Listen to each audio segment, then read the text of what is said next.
Hello, meow meows. I start right away. Anyway, I had a great shift. I think I finished the job, but I have some, you know, leftover stuff I could have done, but, you know,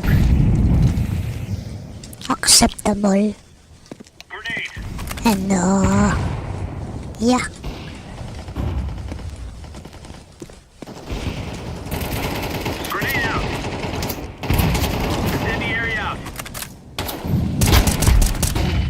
Bomb drop connector.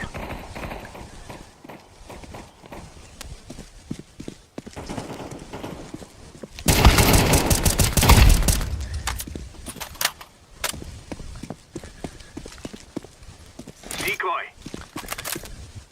Connector. Out of the connector. Terrorists win.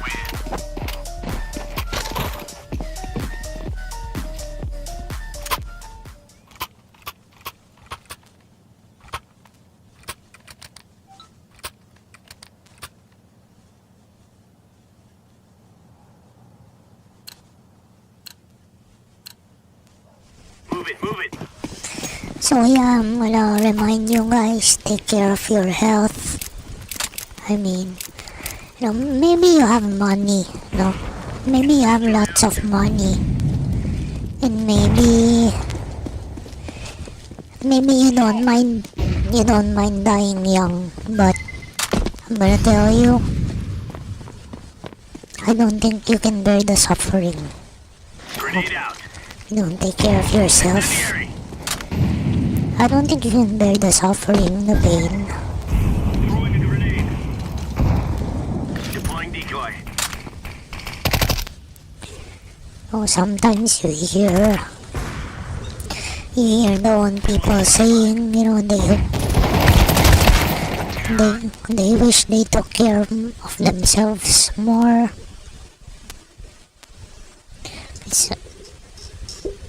Some of them are already asking for, you know, euthanasia and stuff.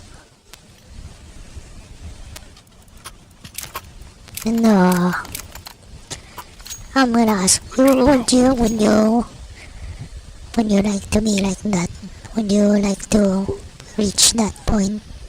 Because I don't think so. And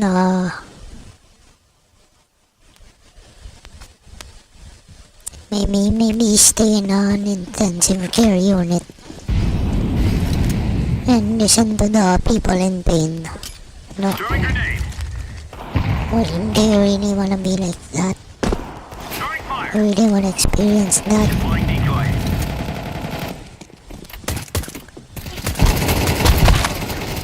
It's not gonna be quick and painful. It's often gonna be decades of chronic pain.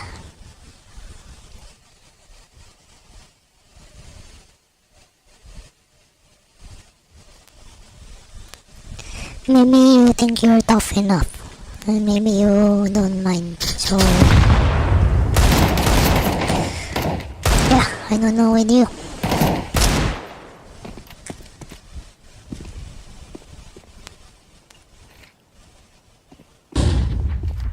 Counter-terrorists win. Easy peasy lemon squeezy.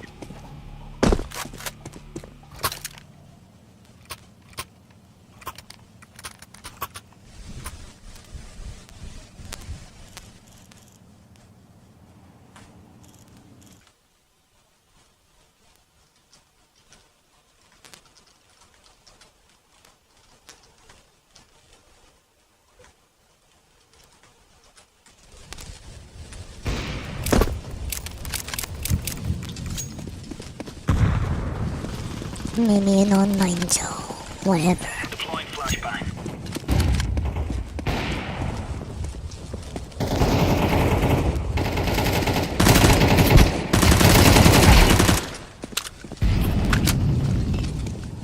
Decoy down. Throwing smoke. Grenade out. Incendiary out.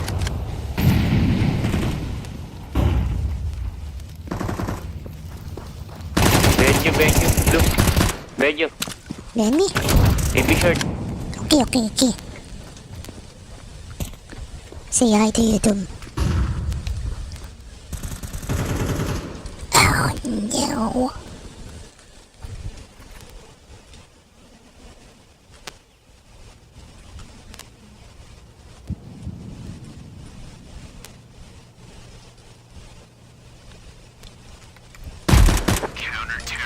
Meow. Get up. I am fired up.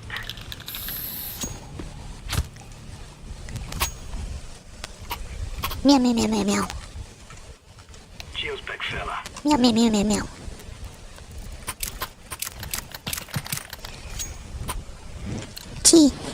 Chimo. Chino.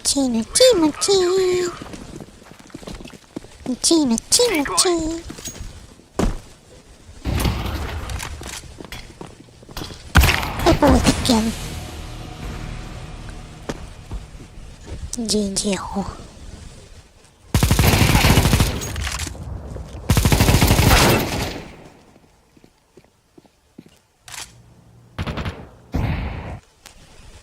I5 4th gen. I wonder what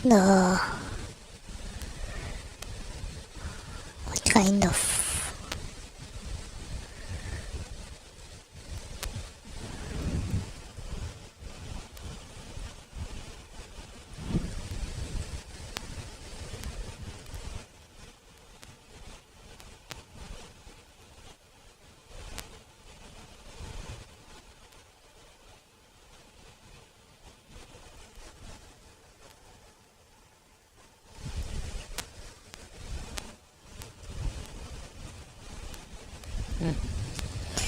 you spend a lifetime abusing your body, and then you expect to live a healthy Time to earn our stories.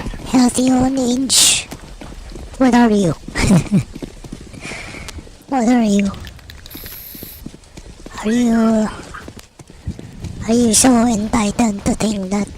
No.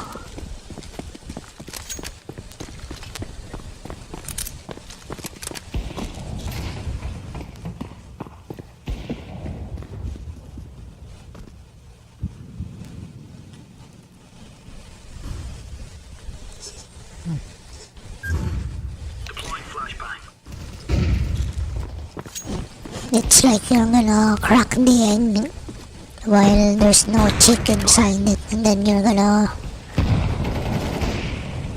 wish it's gonna turn into a chicken. Grenade out. Are you delusional? Decoys out.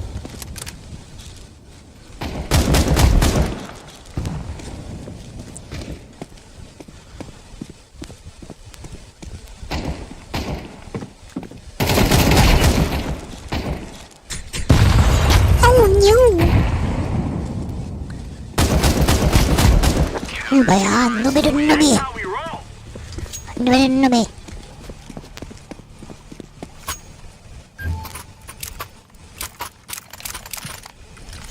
Nubi.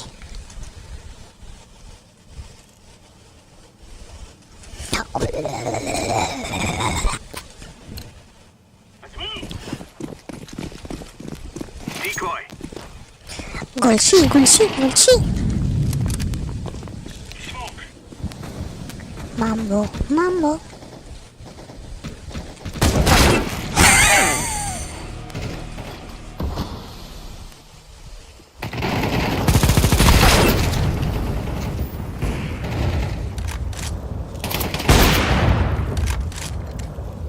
Flashbang. Terrorists win. Bomb has been planted. Mambo. Oh, Martini. Mambo. Damo. Yun na. Oh, Martini. Mambo. Mambo. Stay frosty. Decoys out. Buti naman. You know, I was already thinking about Incendiary out. looking for somewhere else to live. because my intake always smells like cigarettes. It's a good thing it doesn't anymore. And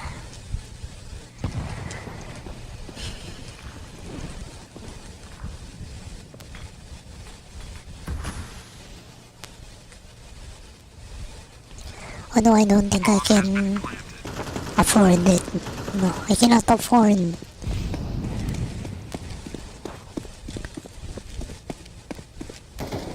It's the harsh reality of having a small salary.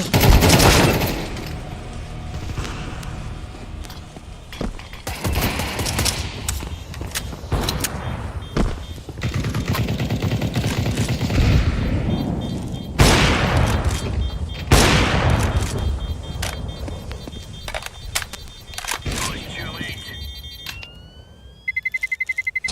Terrorists win.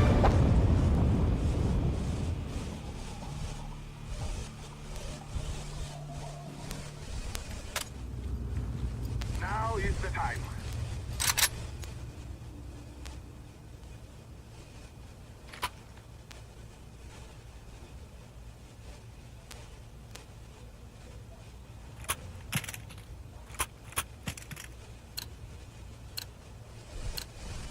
Let's go, let's go.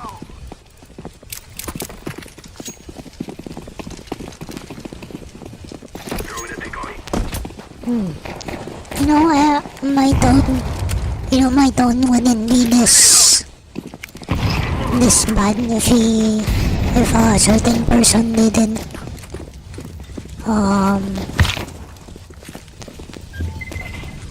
I'm planting the bomb. interact with me with such an attitude.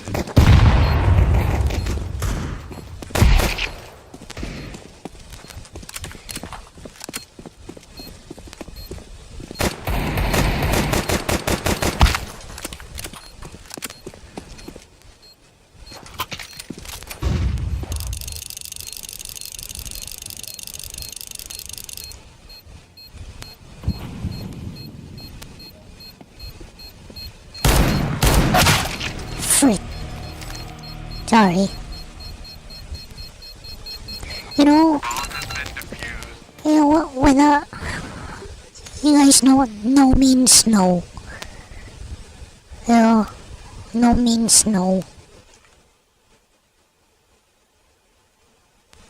Whatever it is, if what you want isn't really required, if it's not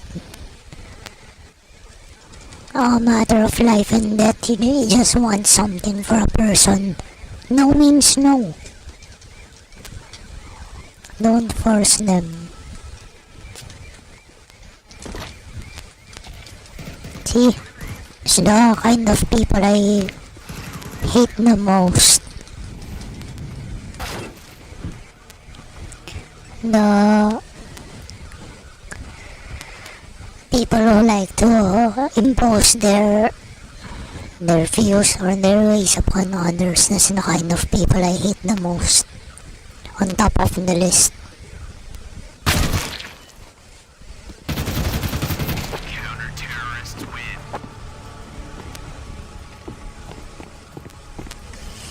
Especially if you yourself are not doing well. You're very bad. You're very bad at taking care of yourself. You're very bad at managing your own problems, and then Take care of yourself. you're gonna try to impose your way of thinking upon others. Decoy out. Oh, you want others to suffer just like you. You. What are you? I'm throwing a grenade. Self-righteousness. No self-righteousness. It's really like a drug. You know, people high on self-righteousness are like high on drugs. Man, that really makes me angry.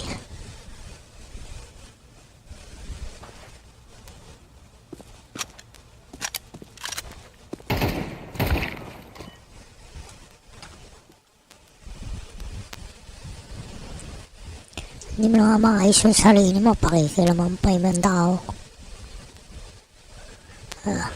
I wanna say a lot of bad words, no? I wanna say a lot of bad words and demeaning words right now. I really wanna demean the person, no? I wanna degrade. Really wanna freaking degrade the person right now. No, especially because the last thing they did to me was that.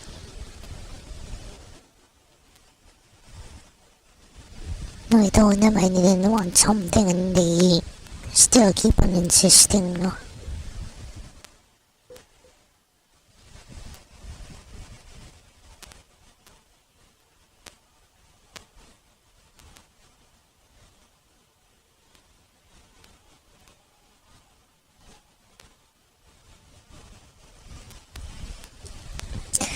.2 4 cores.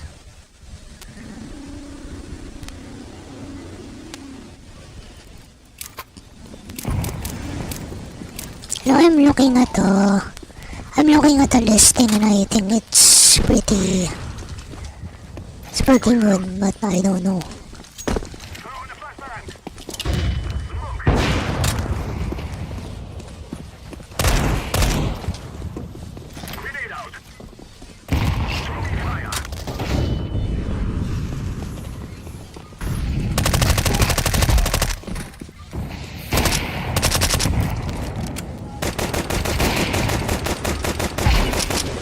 Meow meow meow. No.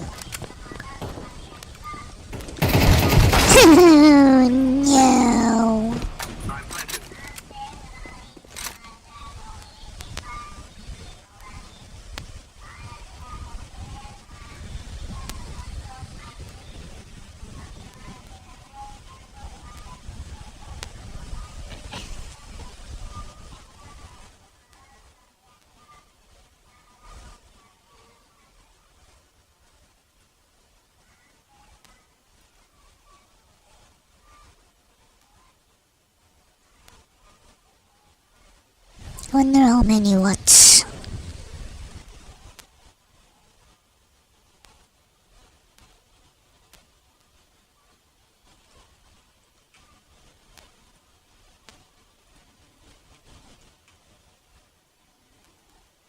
Huwag ka mapilit. Hindi mo talaga masabi. Basta di sigurado. Sa shopping mall, guaranteed authentic. Sigurado sa shopping mall! Pilit ka pa.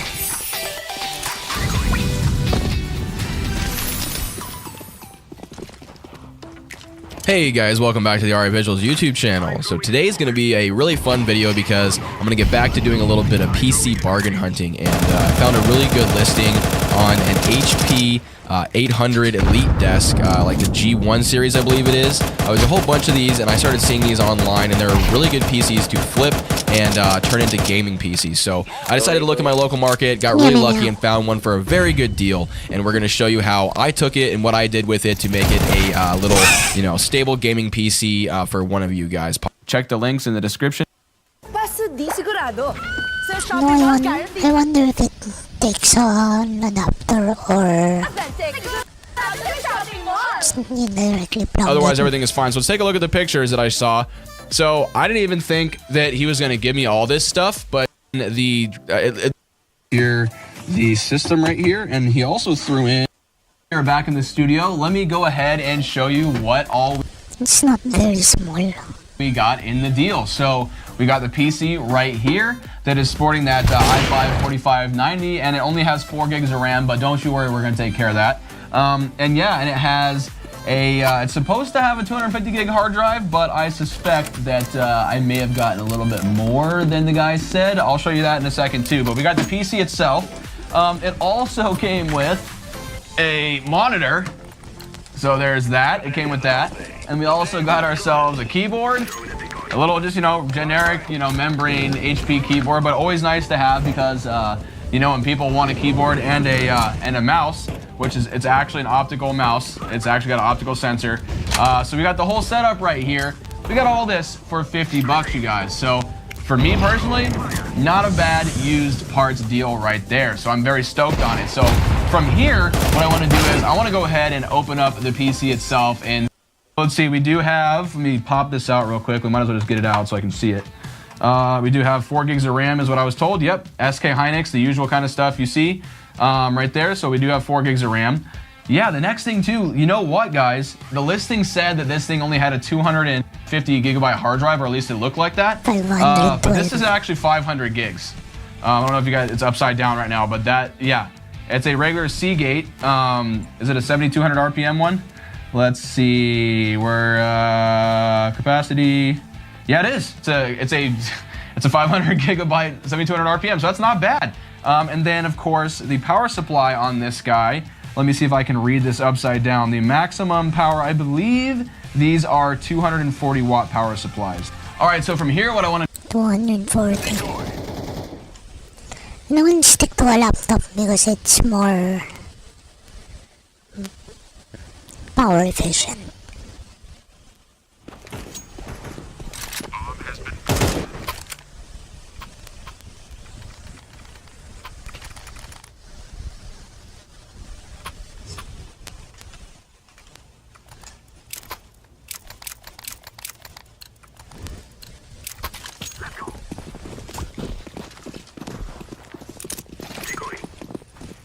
Flashbang out.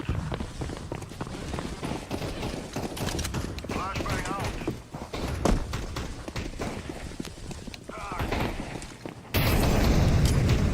Grenade out.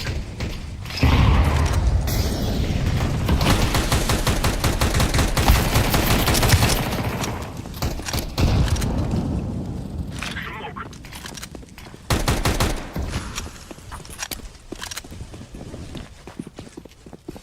Grenade.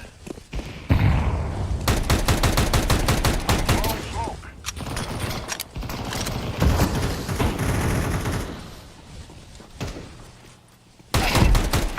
Meow, meow, meow, meow. I'm throwing a flashbang.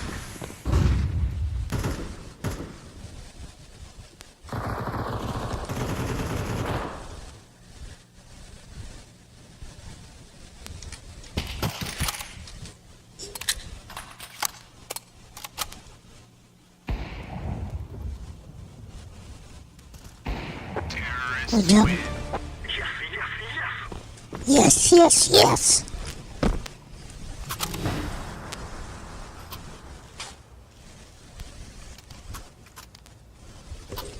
Maminit ka pa naman ng tao. Ano ka?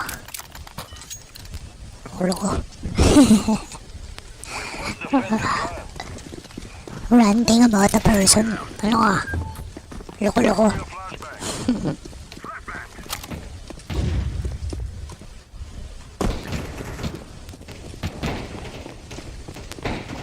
Smoke down.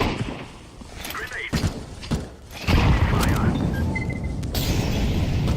Throwing fire. Good job. Grenade out. Zang, zang, zang! Huh?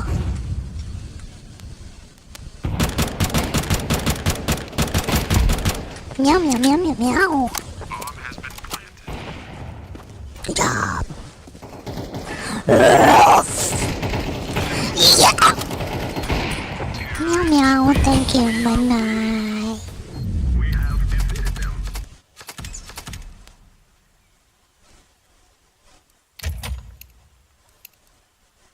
No.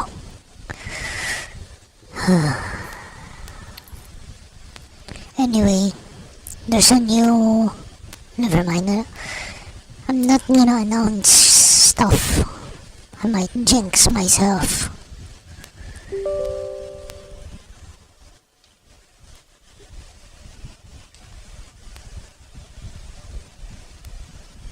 If I wanna go, I'll just go.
Talagang ano eh.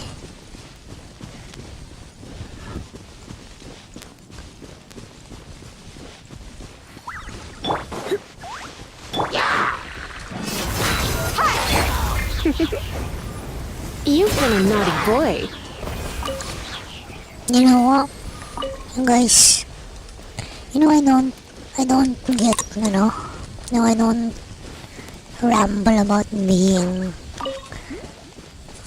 being disrespected because I'm not a very respectable person.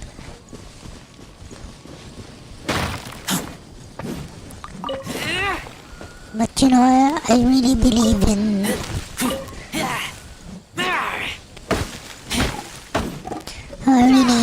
liberty as long as you're not hurting anyone or breaking any laws or just like what I hate the most, imposing your beliefs or your ways upon other people. As long as you don't do that, I think your liberty should be protected. That's why I really hate people who force their beliefs and their ways upon others.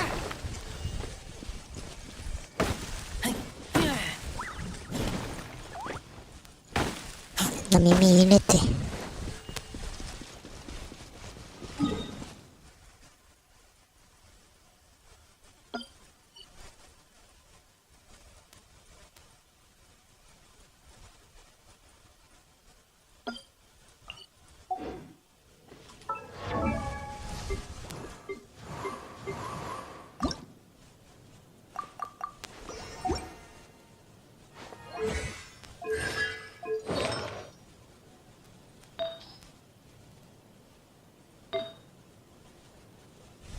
Namimilit.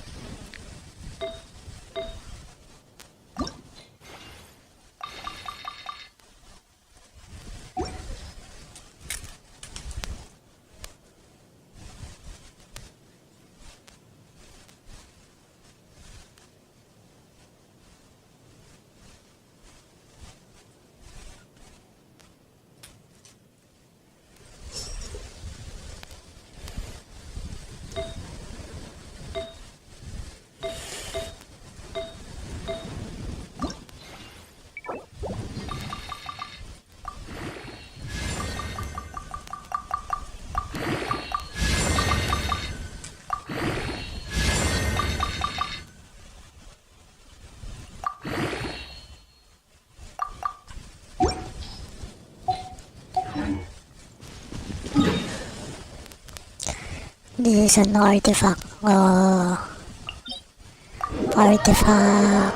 harvest.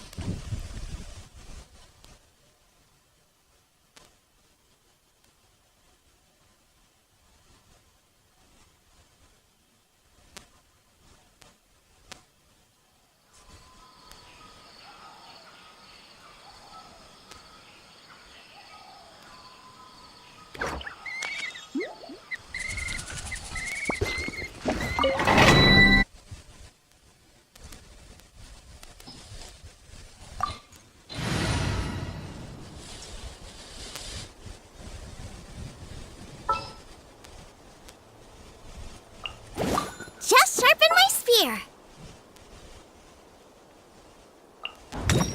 I want to help.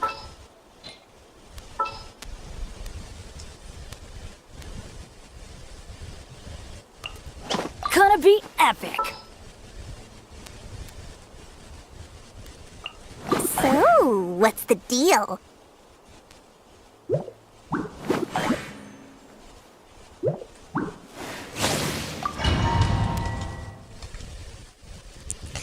Meow, meow, meow, meow, meow. Anyway, tomorrow, we'll see what happens, no? Right after my shift. You are not welcome here. Here, Let's end this now. nice and spicy. Everybody stand back!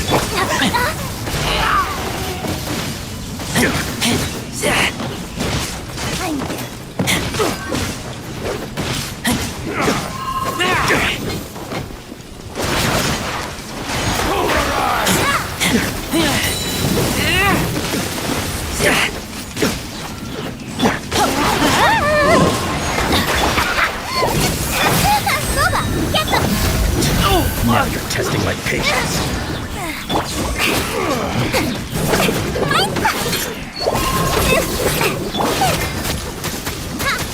Out of the frying pan, into the boat! Sweet the deal! I'm going in! Let's light it up! You're toast!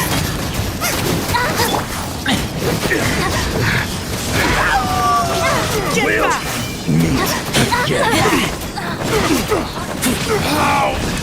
John Paul.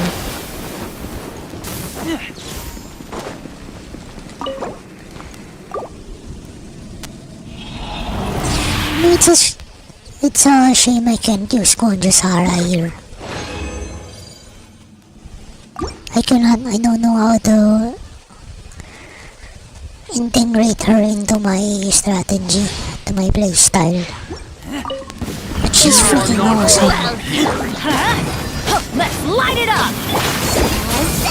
Nice and spicy!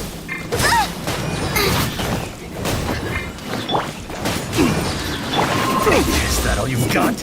Warren? Teamwork is trick! That really hurt! Let's end this now!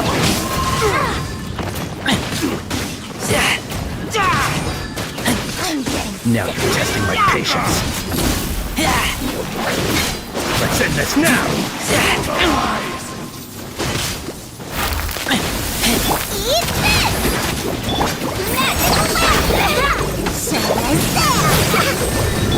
Don't fry pan! Don't wait!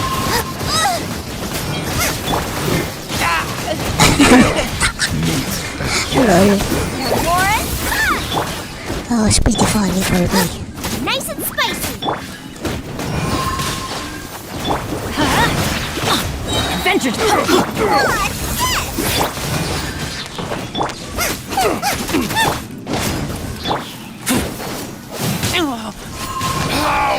Regret.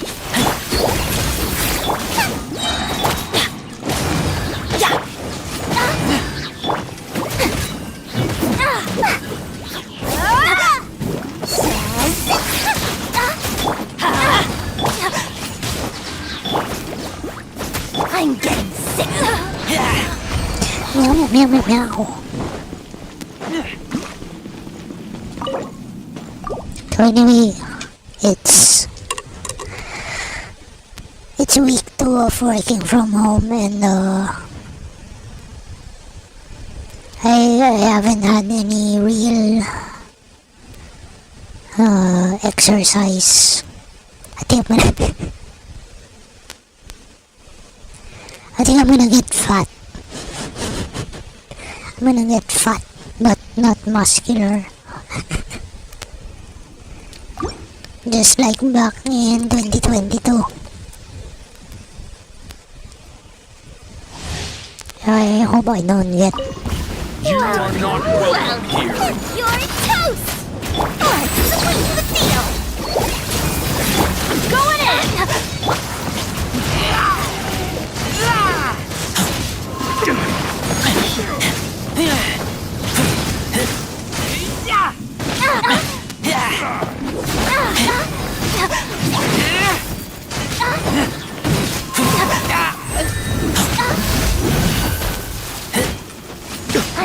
Let's light it up! At the frying pan!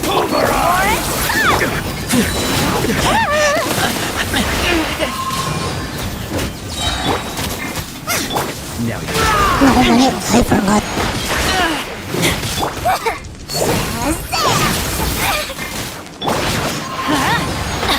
Nice and spicy! Magical laugh! Teamwork is trick!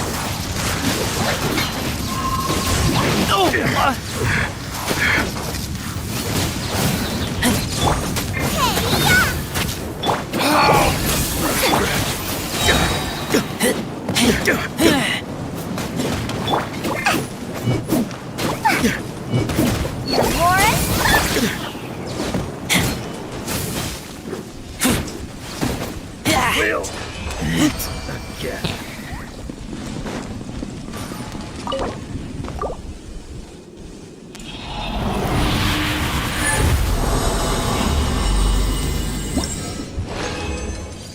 Anyway, you guys, I'm very happy. So, before the pandemic, way back in like 2019, I mounted 2 small solar panels on my roof, and those are my first 2 solar panels. And then I haven't been using them for a lot of years, maybe 4 years or 3 years, but since last year I've been using one of them to charge my my power bank. And then these days when I set up the aquascape aquarium, I've been using the same solar panel to charge a rechargeable lamp, which I also upgraded with a high capacity battery. And yeah, it can run my whole shift. So I think, of course, more than the 9 or 10 hours, and then I think it can run for more than 12 hours. So I'm very happy. I'm very happy, and I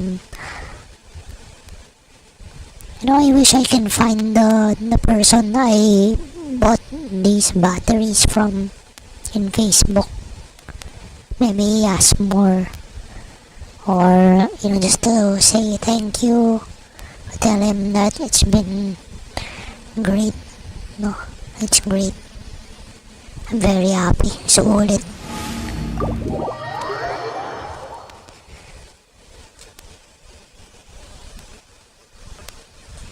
Tuwang-tuwa ang Tito Nik nyo.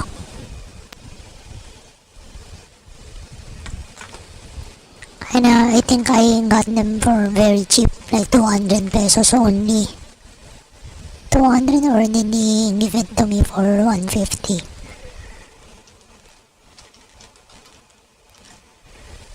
And how much are those?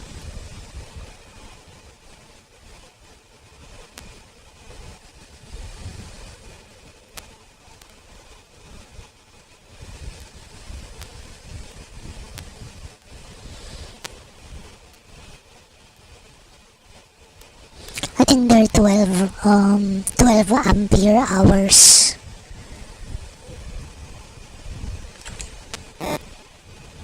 Yeah, 12 ampere hours. So yeah, I'm very happy.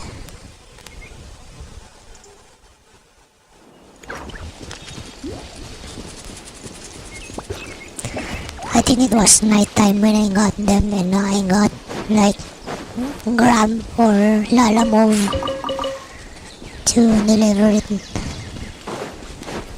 I can't even remember. Maybe he was from Caloocan or somewhere. A fellow gambler.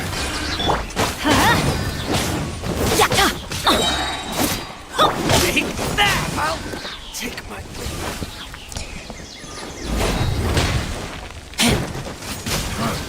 You won this one.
Here, let me help you.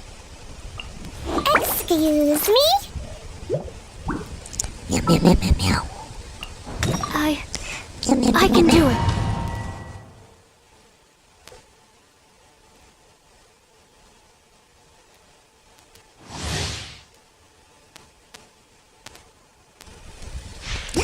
Need. You are not welcome here. Mark 2! Surrendering will be gentle. You're in for a little shock. Blitz. You might feel a little prick. I'm getting... Let's see. Is that all you got?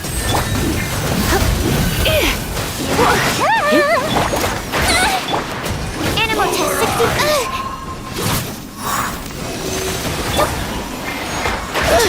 60... Now you're testing my patience. Hold still. Nice and spicy.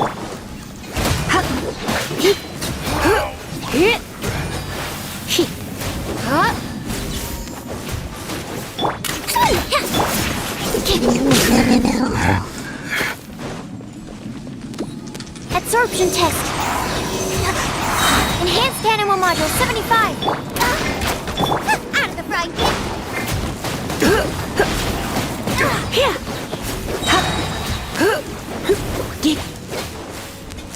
Calm down. I'm getting sick of this. Animal test 6308.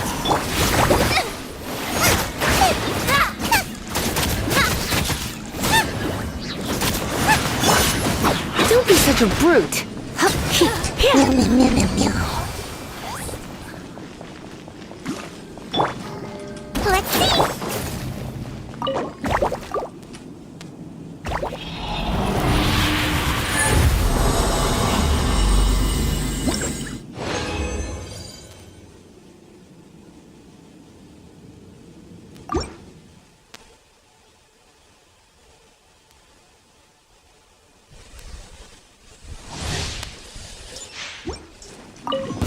You are not welcome here. Eat this!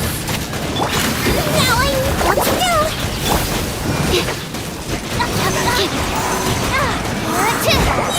Mark 2! How regretful.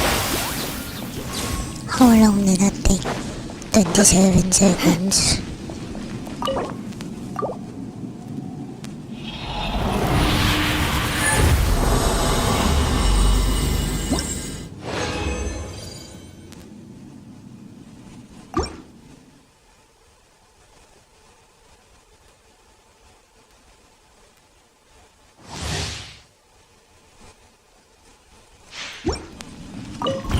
You are not welcome Blitz. here.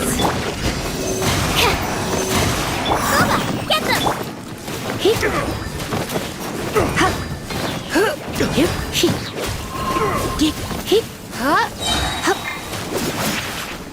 Is that all you got? Let's spark things up a little. Out of the frying pan! Don't be nervous! What's in this now? Hey, I'm getting... Now you're testing my patience. Going out is Oh tiring. no, we're gonna burn down.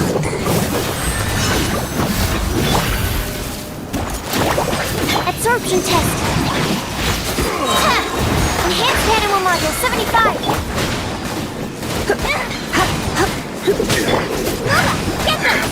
Get them! We'll meet again. Stand clear.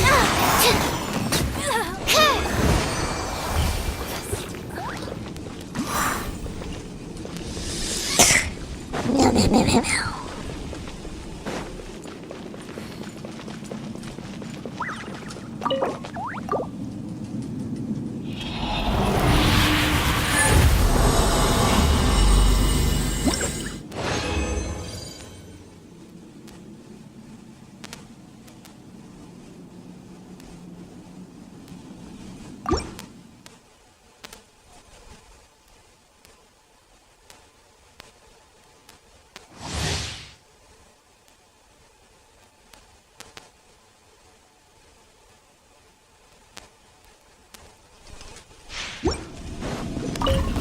You are not welcome here. Animal test 6308. Nice and spicy. Animal hypostasis emulation. I'm a bit... Stand clear.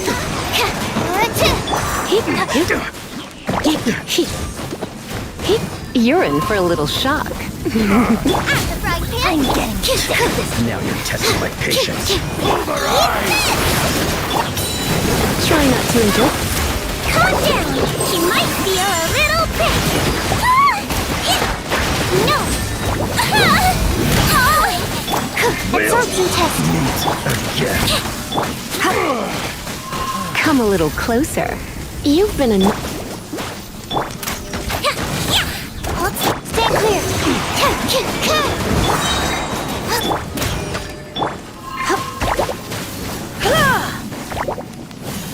Don't be such a brute. Nice and spicy.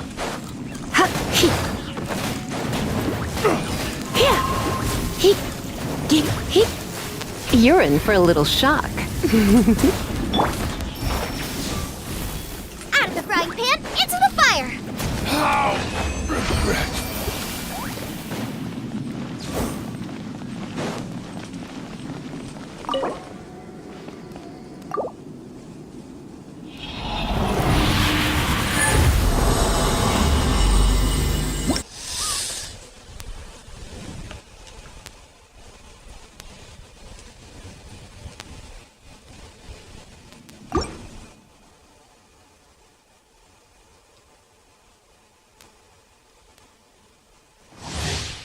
Seven Dodo. Nice and spicy. Enhanced animal module 75.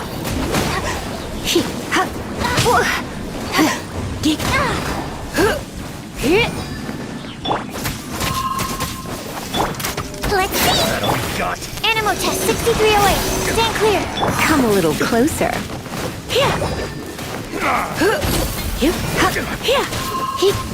Let's spark it. Now you're testing my patience. I swear it's for medical research. We'll meet again. Regret. 45 seconds. That's nice.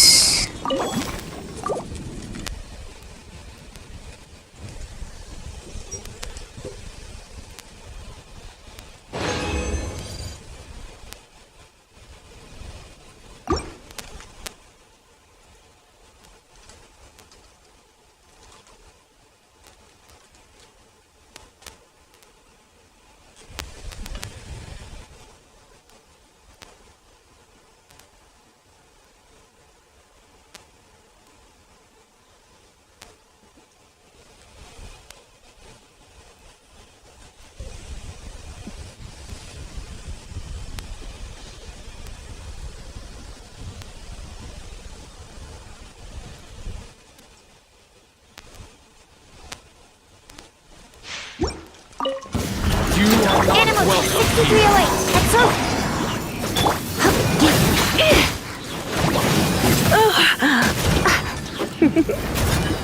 Blitz. Animal hypostasis emulation. Boba, get them.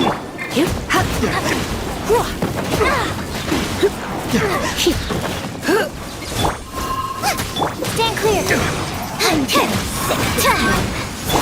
Calm down. Nice and spicy. Now you're testing my patience. Pulverize! Eat this! Animal test 6308. Surrender and will be gentle.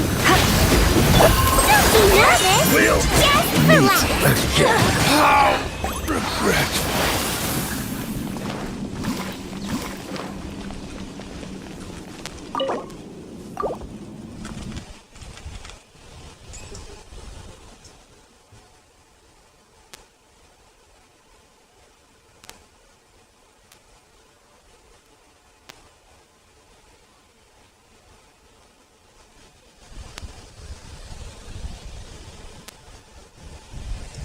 Forma.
Enhanced animal module 75. Absorption test.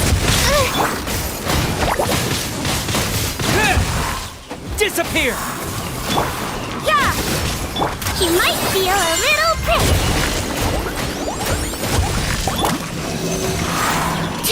You can't run!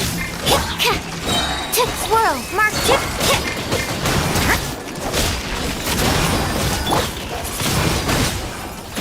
Yeah.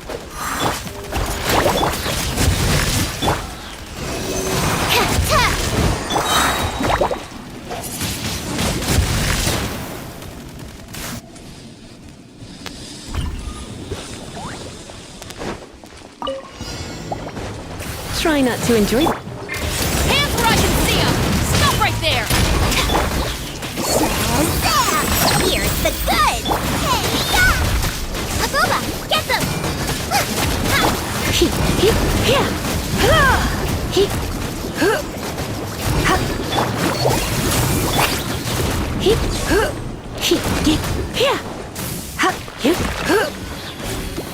Come a little closer. You've been a not.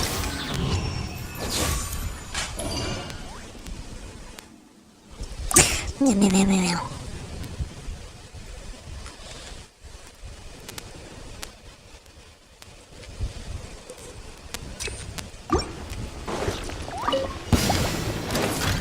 Shiver!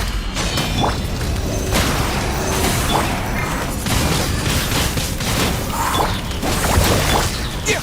With the wind! Enhanced animal module 7. Judgment! Don't break my stand clear. Wind blade! Contact! You can't run!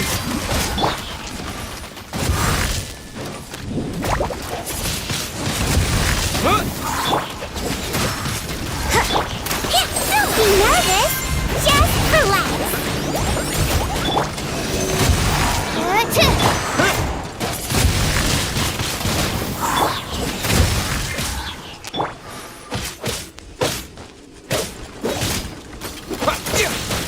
Judgment!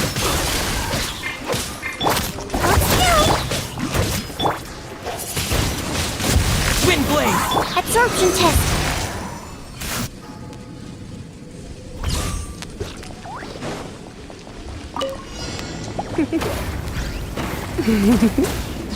Final warning! Out of the frying pan.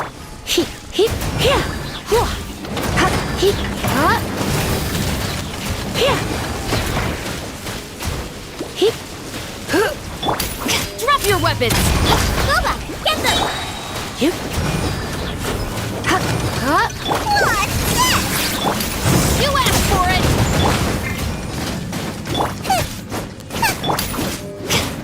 Out of the frying pan, into the pot.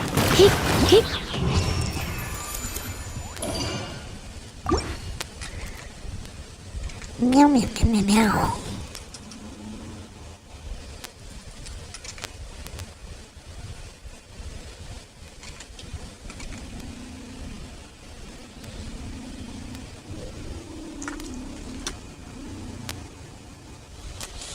You know, I do the opposite. This is not the plug I use. I use the opposite.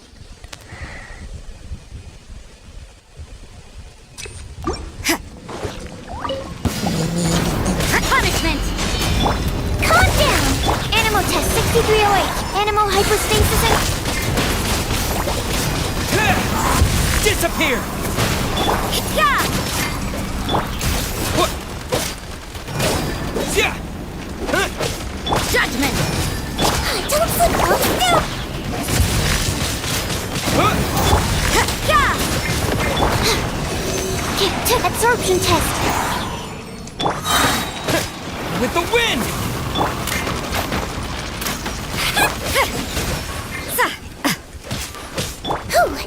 Calm down. Judgment!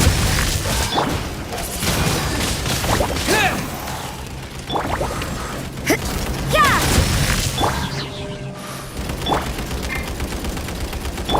Animal test 63. You can't run!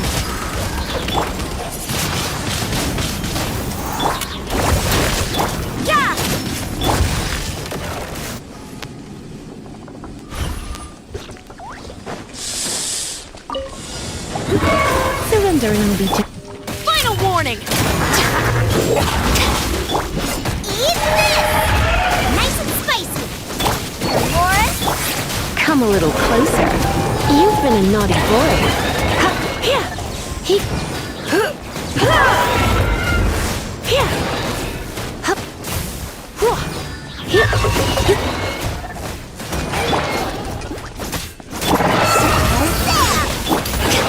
Drop your weapon!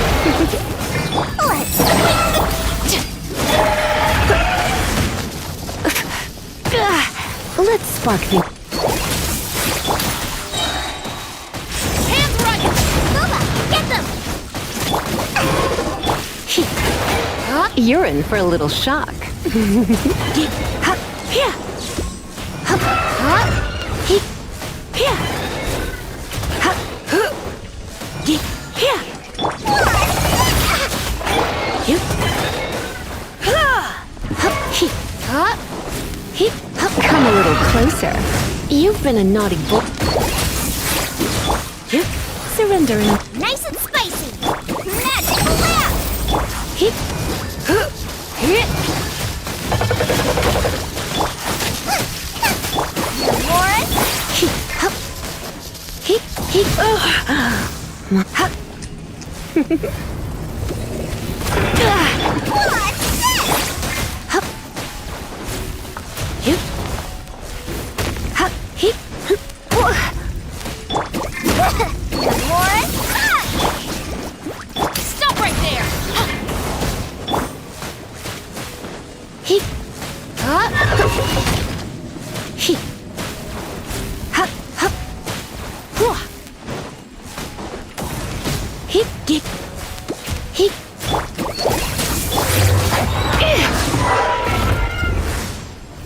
You're in for a little shock. Blitz. You. Shazam! Here's the good! Let's spark. Boba, get up! What's this? Here. You've been a naughty boy. He. Ha. Here. You. Hup. Ha. He. Hup. Ha.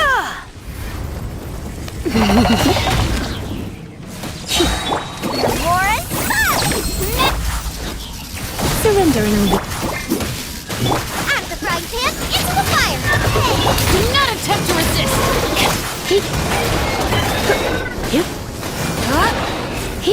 He. Ha. Here. Hup. He. He. He.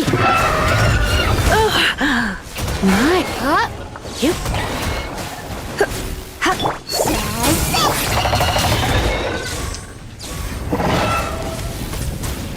Get here. Try not to. Nice! More? Final warning! You asked for it! Let's sweeten the deal! You. He. Here. Get.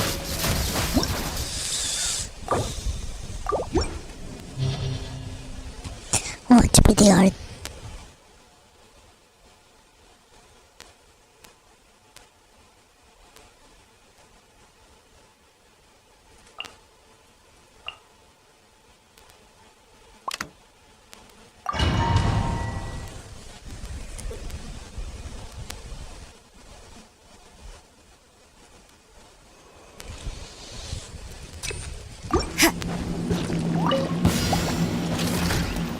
Shiver! Stand clear! Swirl! Mark 2! He might feel a little prick!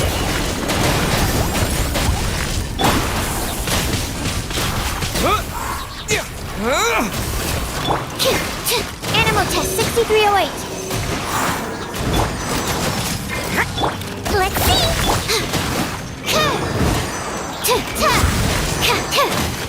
Enhanced animal modules! Wind blade!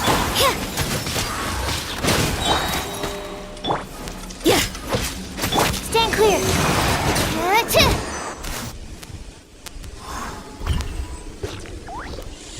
Meow, meow, meow, meow, meow.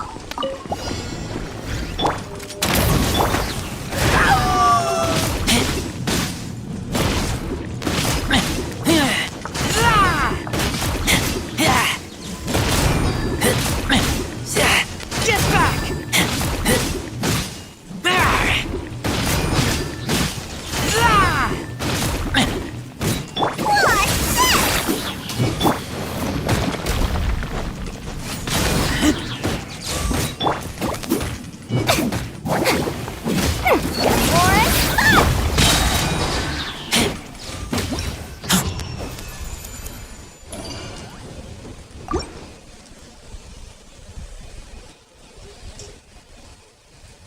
Anyway, I got a shift tonight, and then let's see what happens. Lights out. Judgment! Hold still! Animal test 6308. You can't run! I swear, it's for medical research!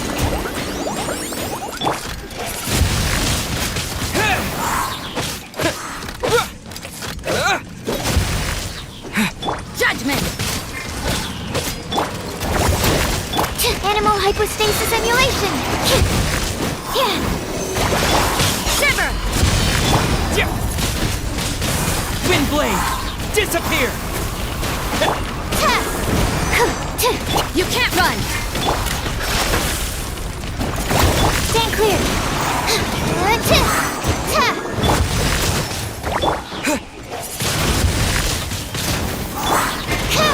Enhanced animal yeah!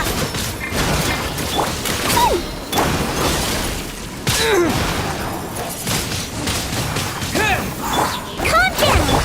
Absorption test! Judgment!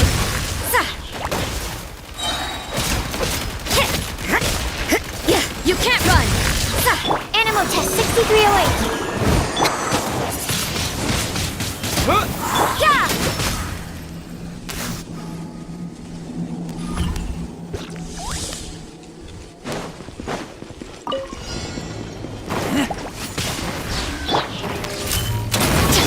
Bubba, get them! Eat this! Get back!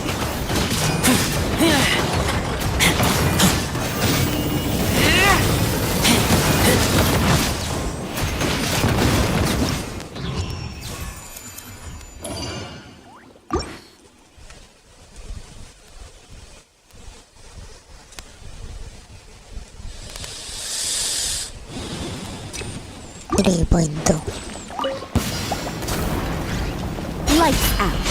Absorption test. Stand clear. Swirl. Mark 2. You might feel a little prick. Go! With the wind! You can't run.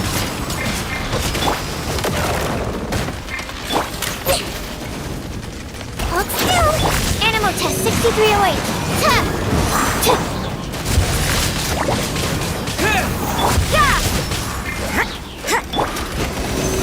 Animal hypostasis and...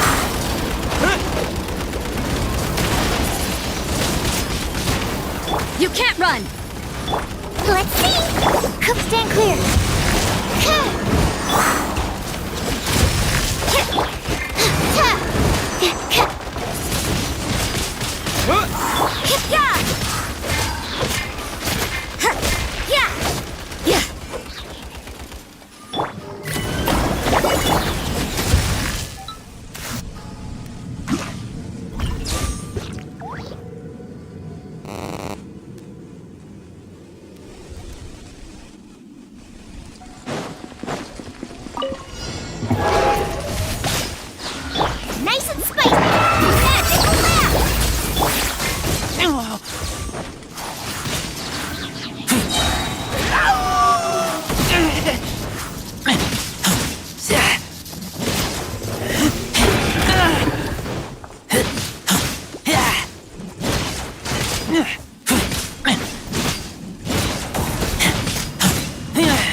Kill you!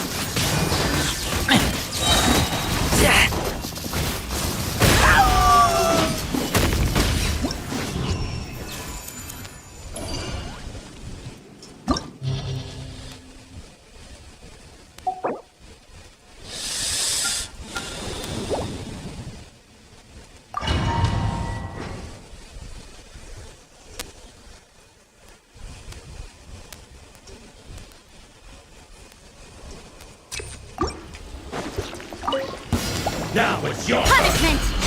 Enhanced Animal Module 75, Animal Test 63. Calm down! Don't be nervous! Just relax!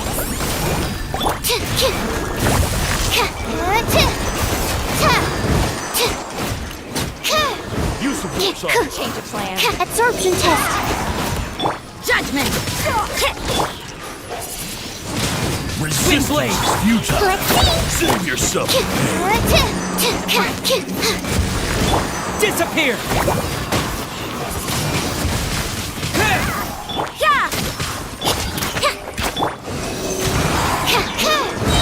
Swirl, mark.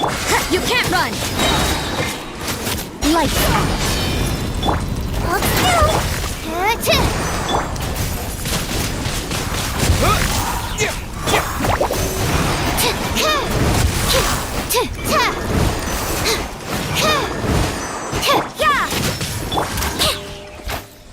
Meow, meow, meow.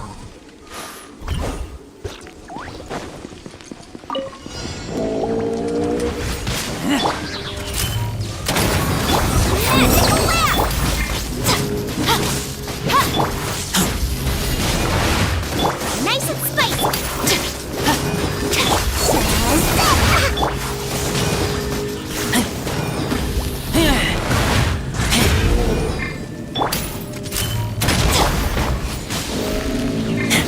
Boba, get them!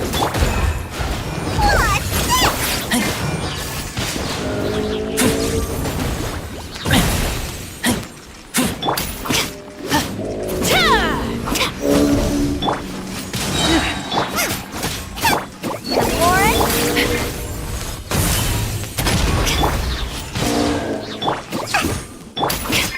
Out of the frying pan, into the fire! Get back!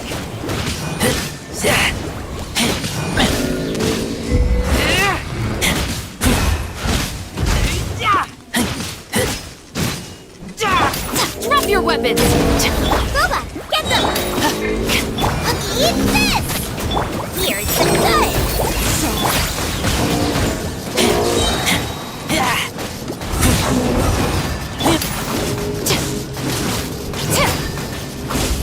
Stop right there! Nice and spicy! What?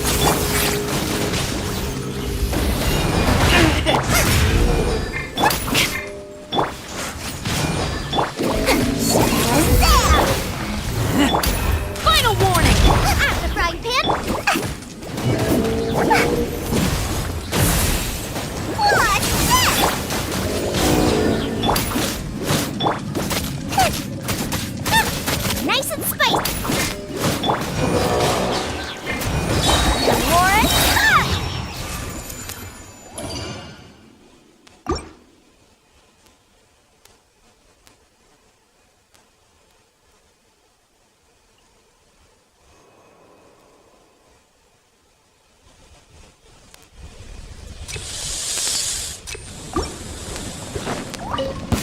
All right. You can't Here run. comes another one. I swear it's for medical research!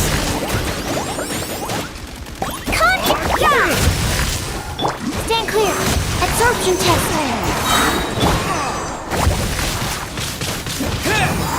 You can't run! I'll make short work of you. Punishment! Enhanced Animal Module 70... Animal Test 6308.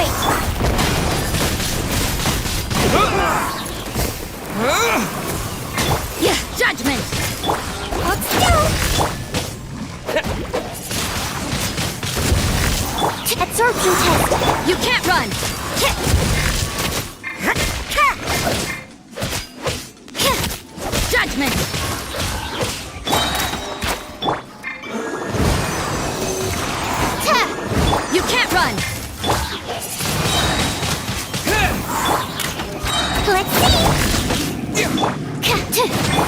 Yeah.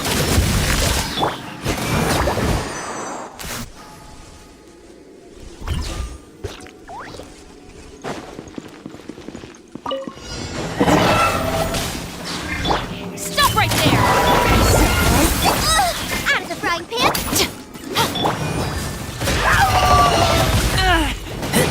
Get back!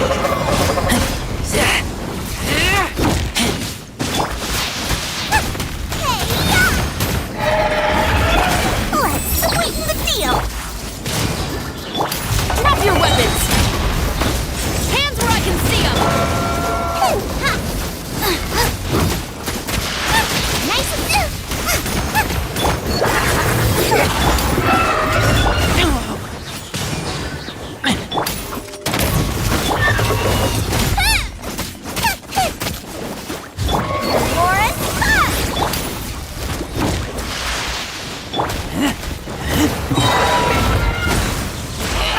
You're toast! Final warning! Here's the good! You asked for it!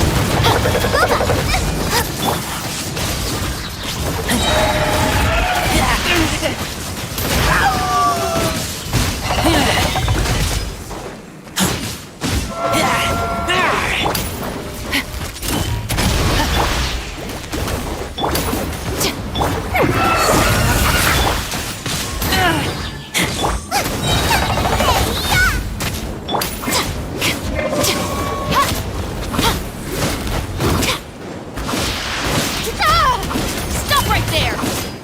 Final warning! Nice and spicy! What's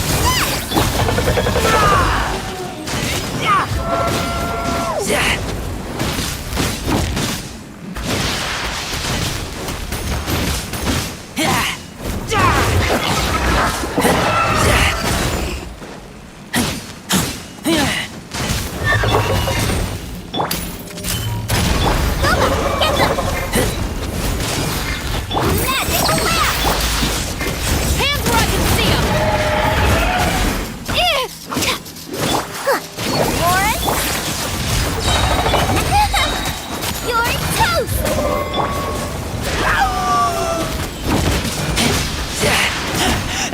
I taste blood.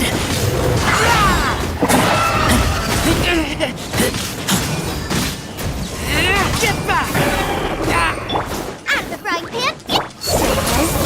Drop your weapons! Stand!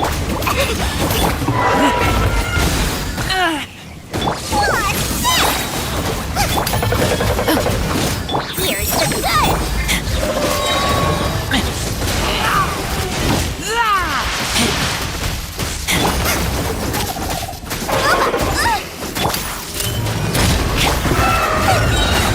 Eat this!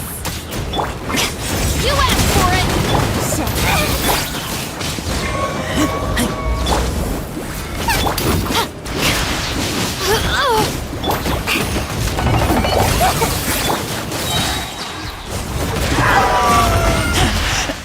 I taste blood.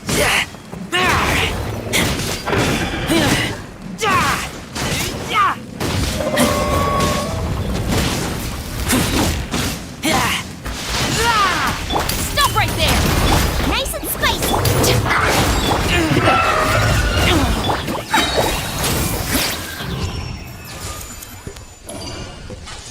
Meow, meow, meow, meow, meow.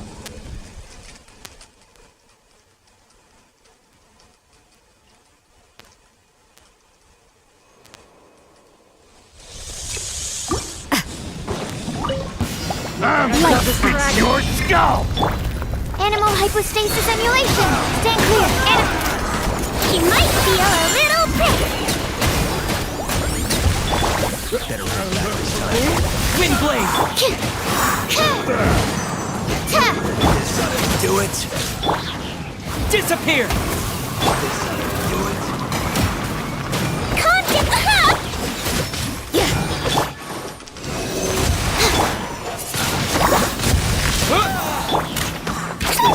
Do it! Judgment!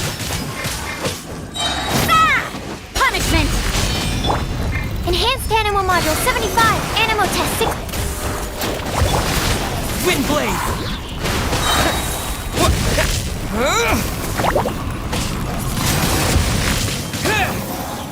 Absorption test. Yeah.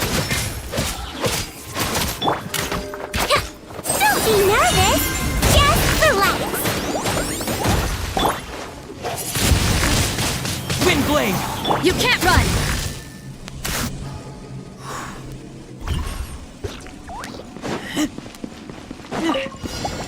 Magical lamp. Drop your weapons! Booba, get them. Can't breathe. You're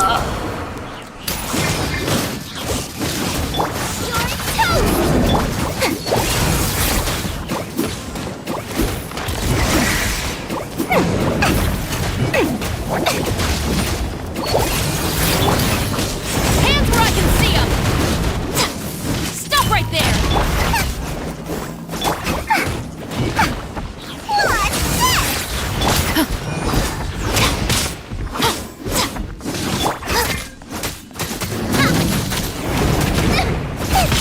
Out of the frying pan, into the Lord, Drop your weapons! here's the gun. What's this?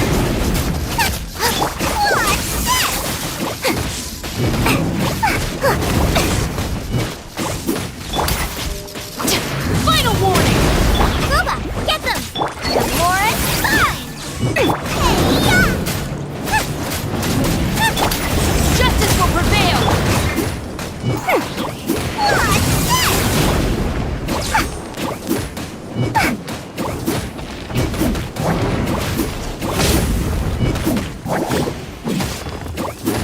Out of the frying pan, into the Lord's. Stop right there! Let's sweeten the deal.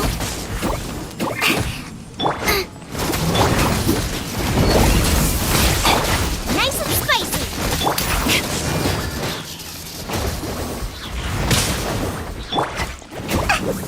Shazam!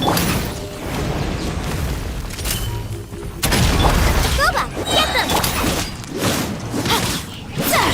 Eat this! You asked for it! Lawrence?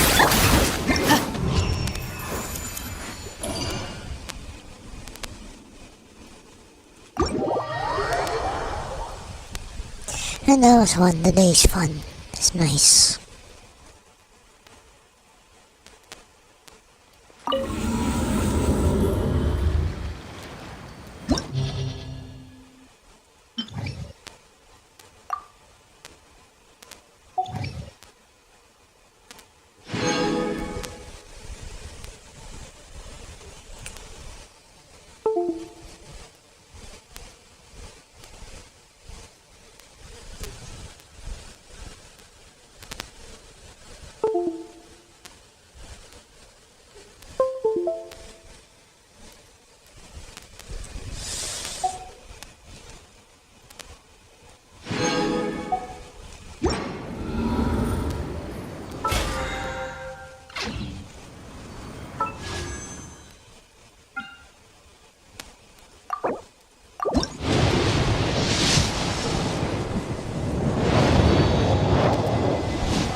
For bonus lands.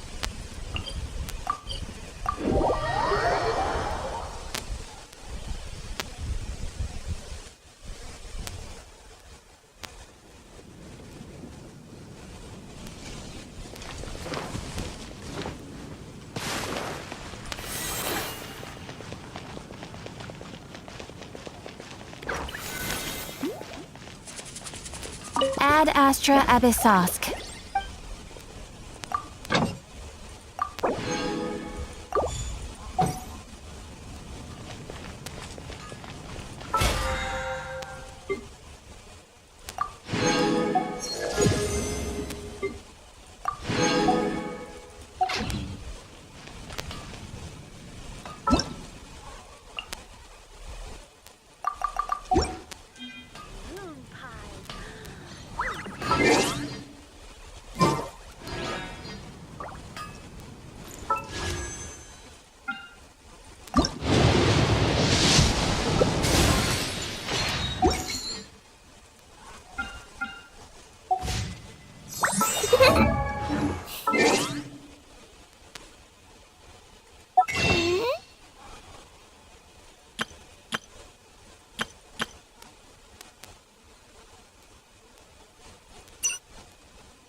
I wanna play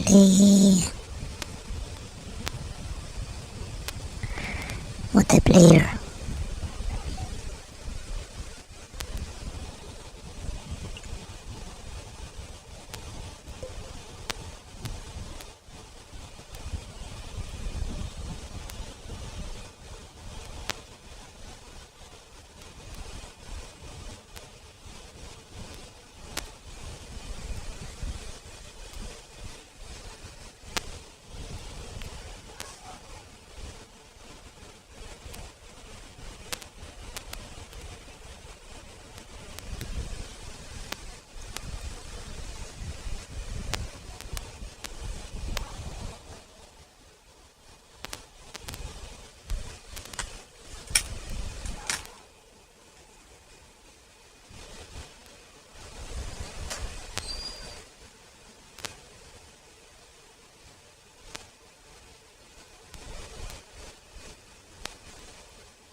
Meow meow.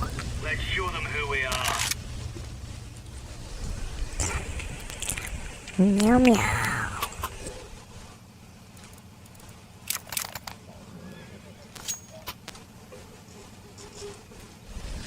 Meow meow meow meow meow. Let's go.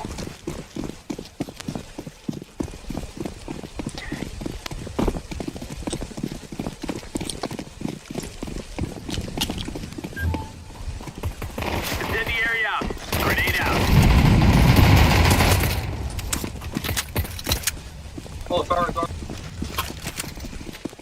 What?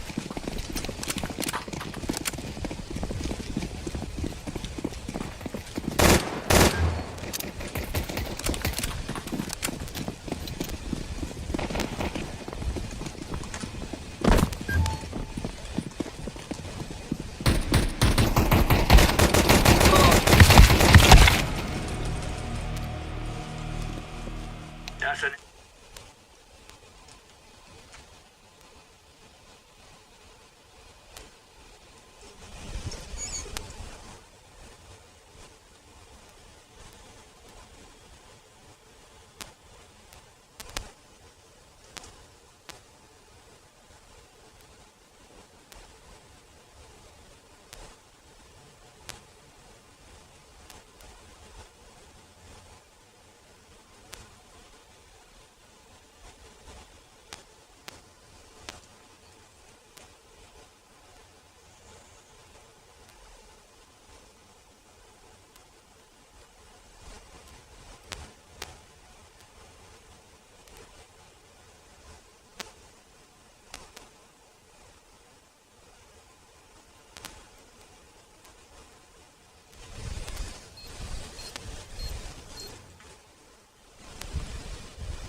hold your positions.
Come on, chop chop.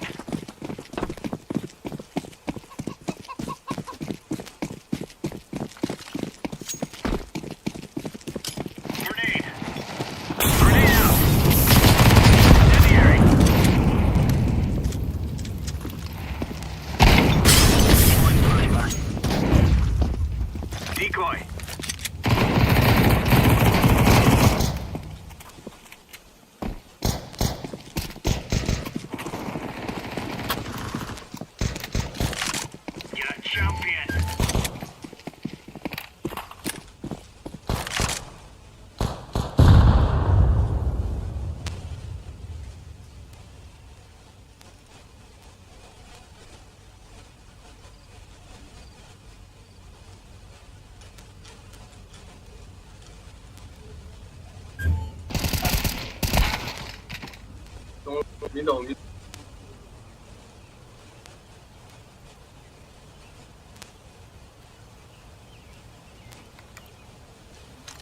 Cover this area. Throwing flashbang.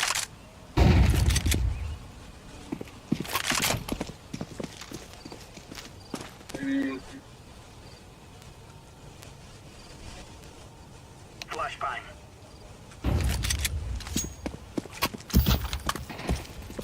Counter-terrorist. That's how we roll.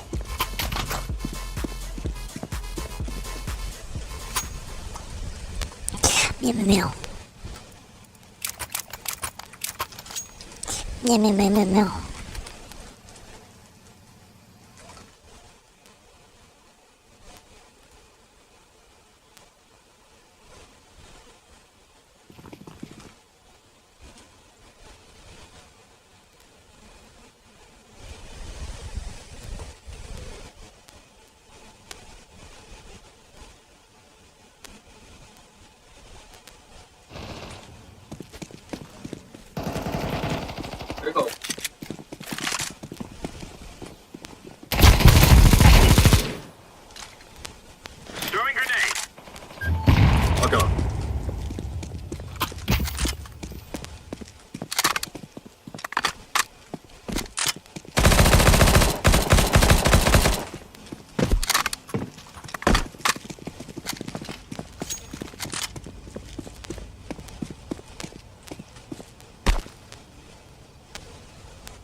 Throwing grenade.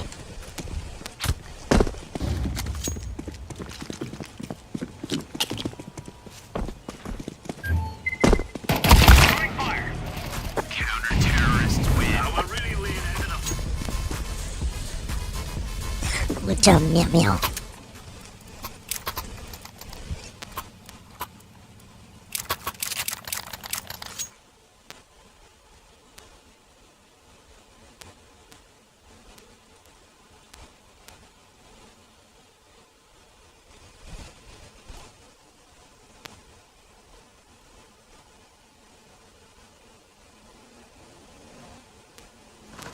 Throwing smoke. Throwing a grenade. Grenade.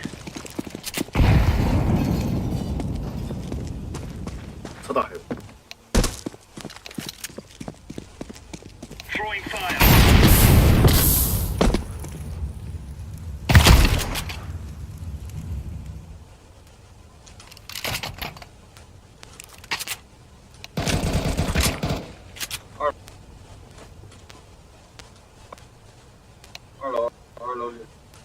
Easy peasy lemon squeezy.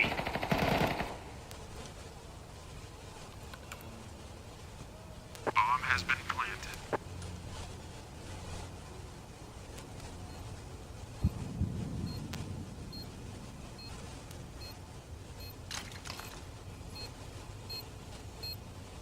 Decoys out.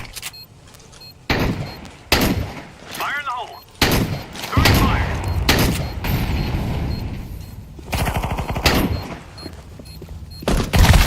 Terrorists win.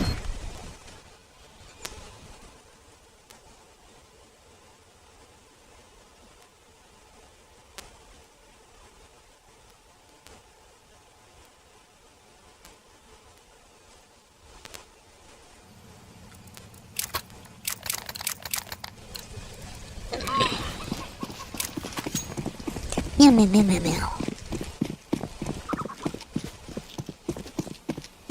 Incendiary out.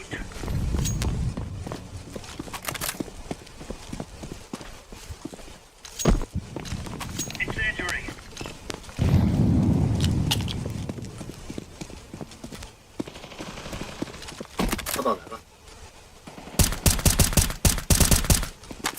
Mommy.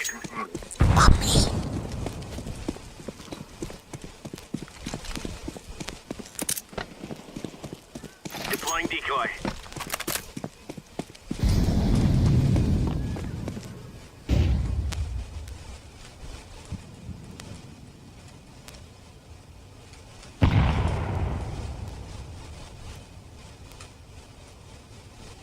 Bomb has been planted. Terrorists.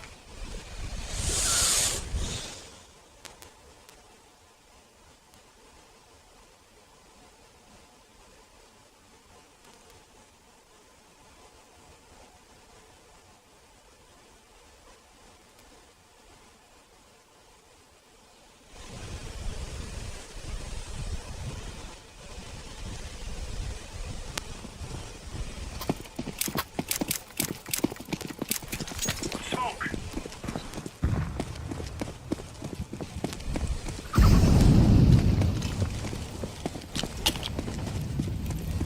Incendiary. Grenade out.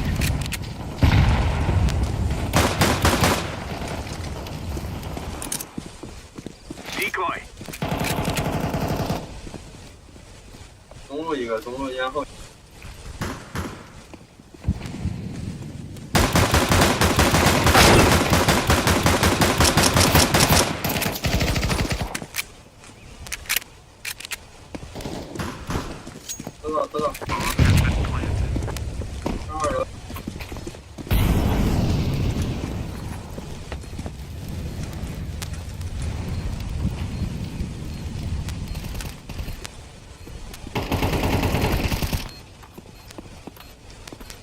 Freak you.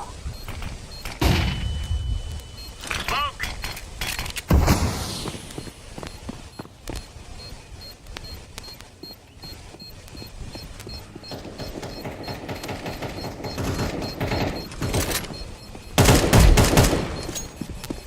Get back. Terrorists win.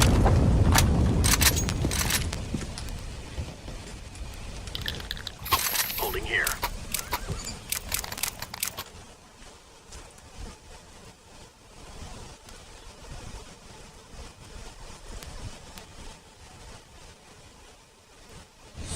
I'm just looking at UPS stuff.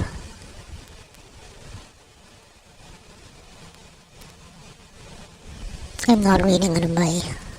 I have nothing to use that for.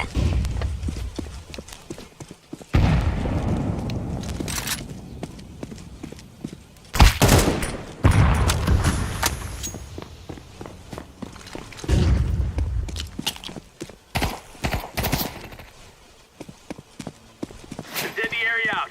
Throwing grenade.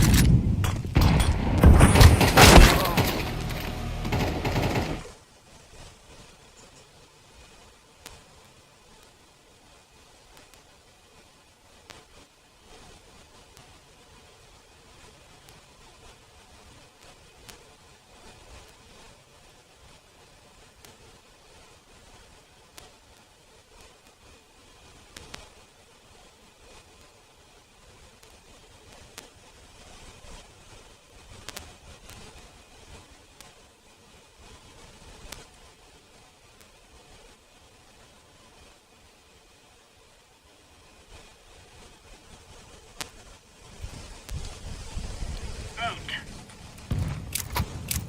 Smoke.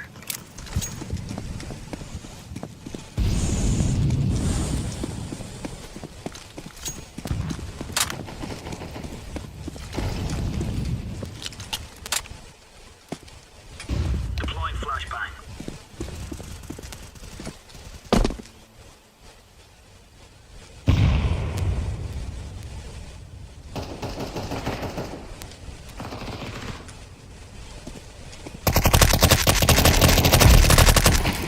Nice. Flashbang. Right here.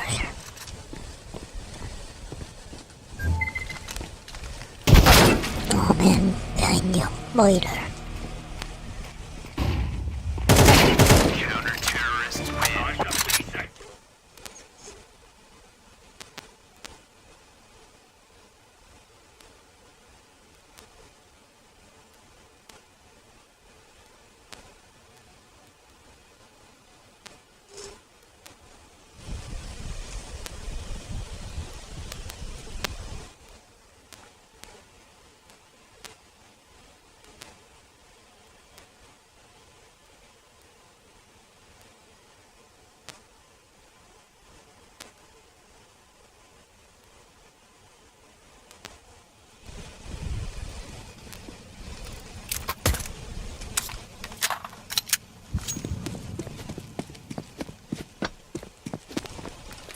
Throwing flashbang.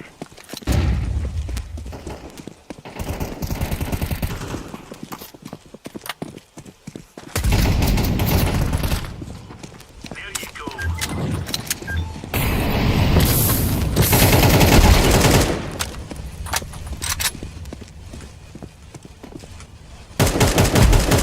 Meow meow meow.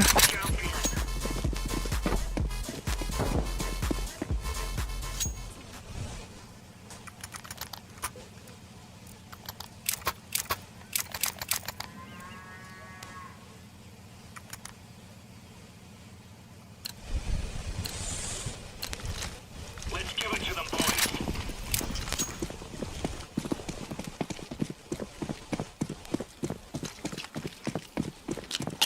Throwing smoke.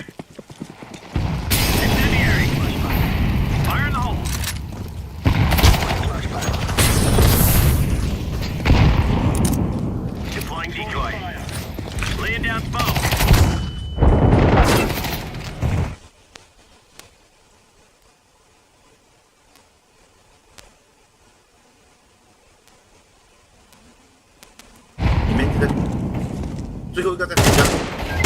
Counter-terrorist win. One has to clear lives.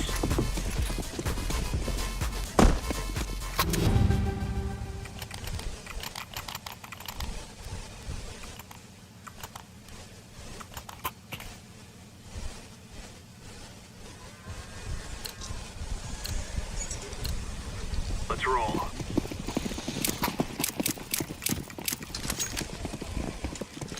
Flashbang. Decoy's out. Meow meow meow meow meow. Smoke. Deploying flashbang. Throwing fire. Laying down. Grenade out.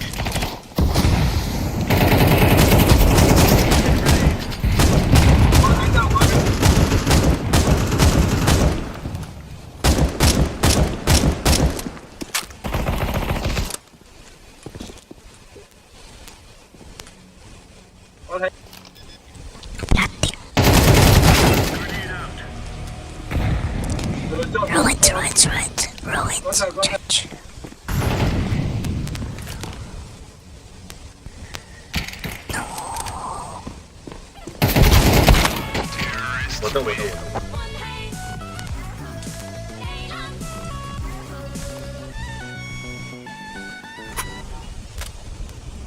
We must win.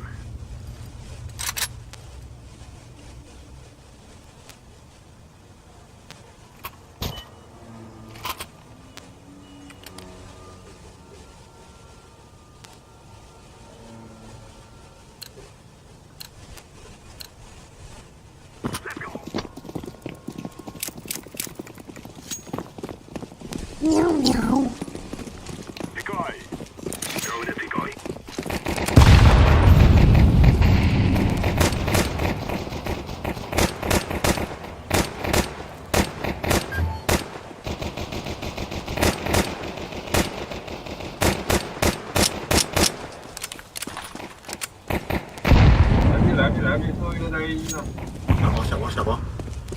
Activating the bomb. Golsi.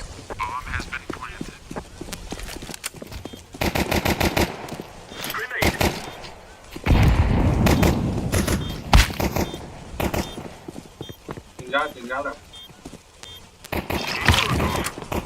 Mambo. I fear no man.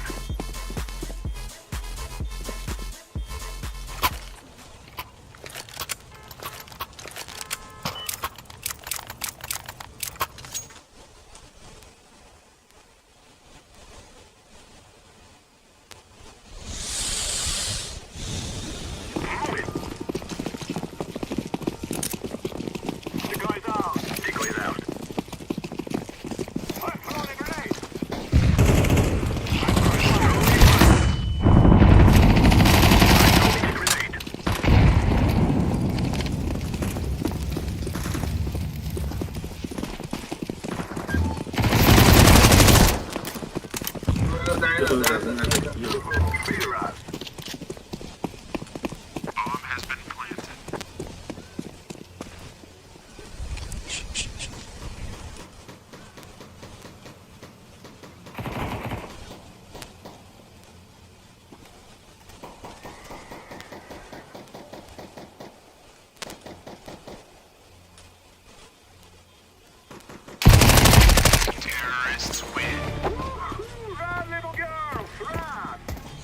nice bite.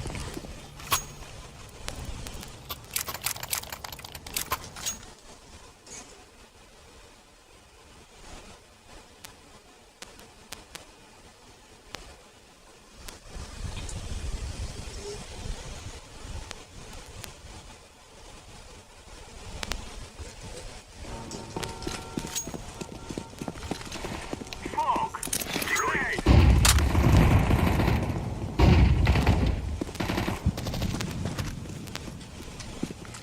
Molotov. Grenade out. Fire.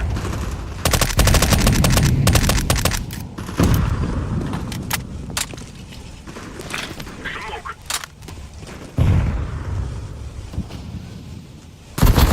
Throwing fire.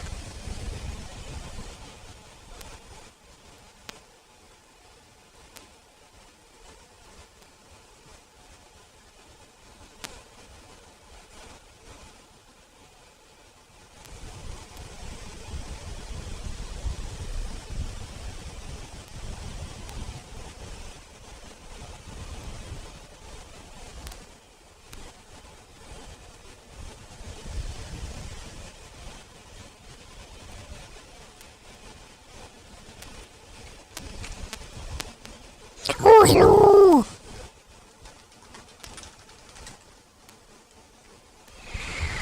Hello. Do you wanna hear something? I'm throwing fire. Smoke.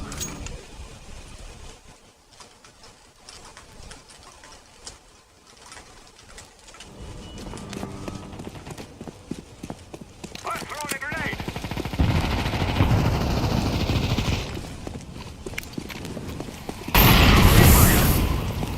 I'm throwing a grenade.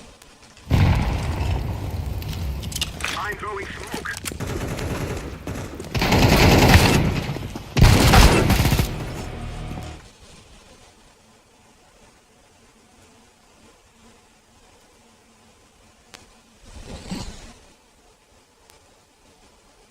Hey guys, uninterruptible power supply ba ang hanap mo? Ito nga palang APC Back UPS BVX650i-PH. Meron itong 360 watts, 63 BA with AVR na universal socket. At tara, i-unbox natin.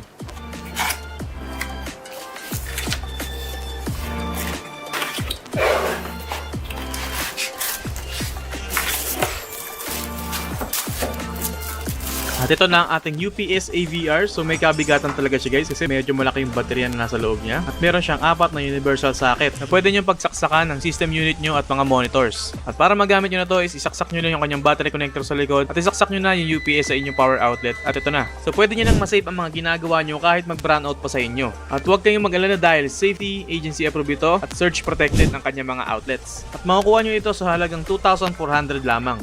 At if interested,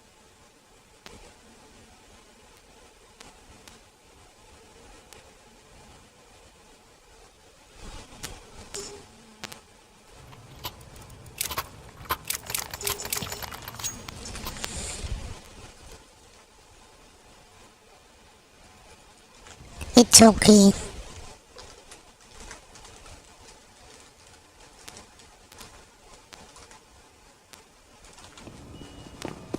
I'm thinking about what to say. Molotov.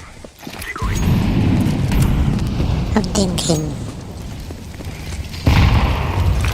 No more free food.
You know, like one lunch.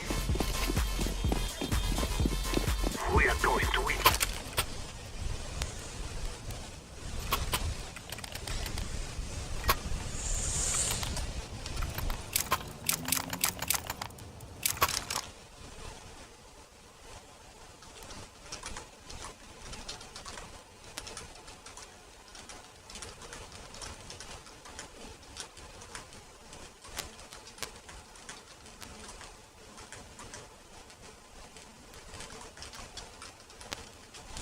Not much, no.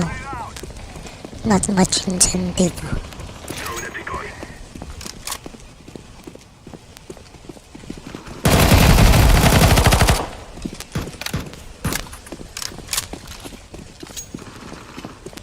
Come on, let's go plan. Let's go plan.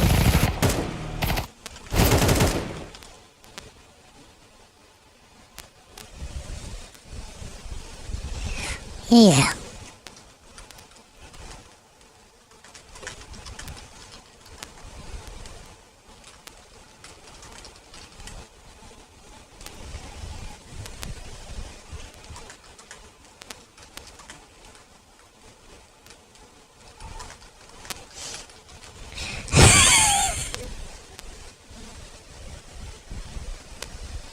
That's why I'm Vtuber.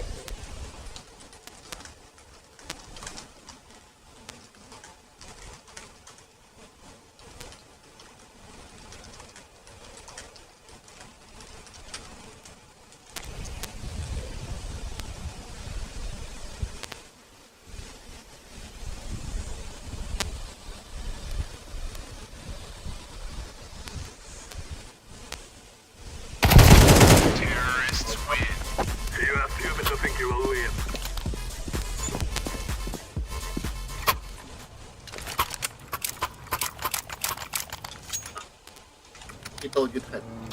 What? Can you speak English? So I can understand. Decoy out, man. Throwing fire.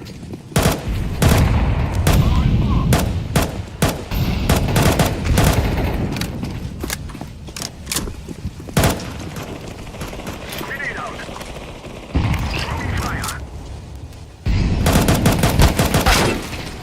Duh. Grenade out.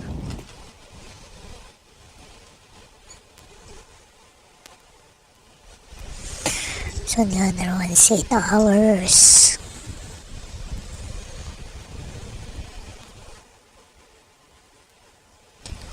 What's special? You know, I should work on that, my anxiety. You know, I'm pretty rude.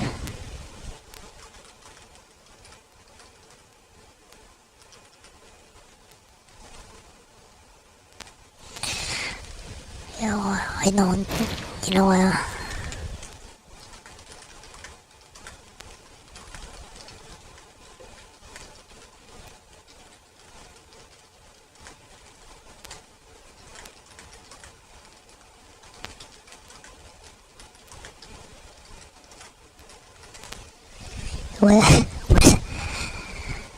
I work from home now.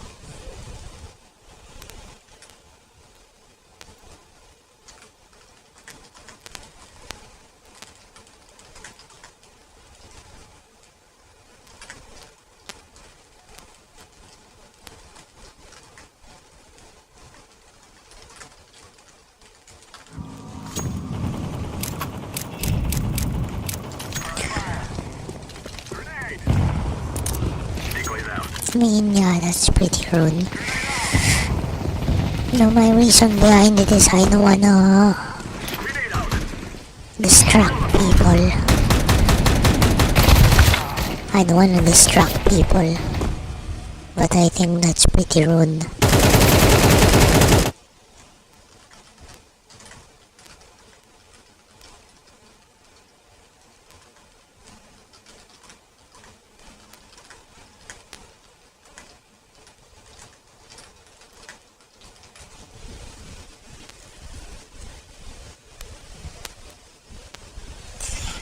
You know, I myself prefer people to tell me when they're leaving so that I know, you know, if someone asks me, you know, for example, where's Jim?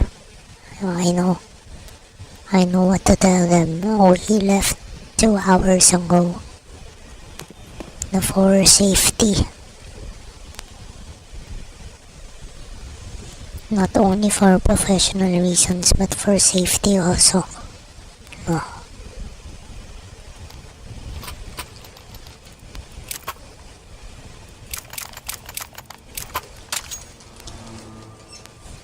Meow meow meow meow meow.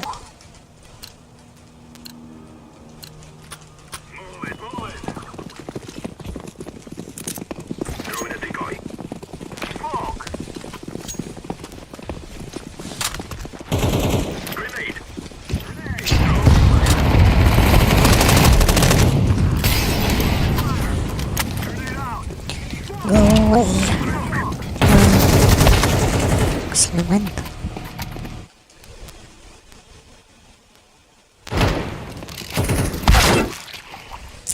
Meow meow meow meow meow.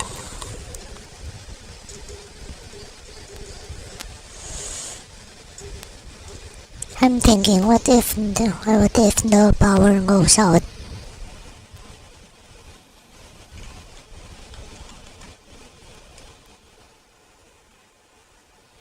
No, it's not. It's not deep.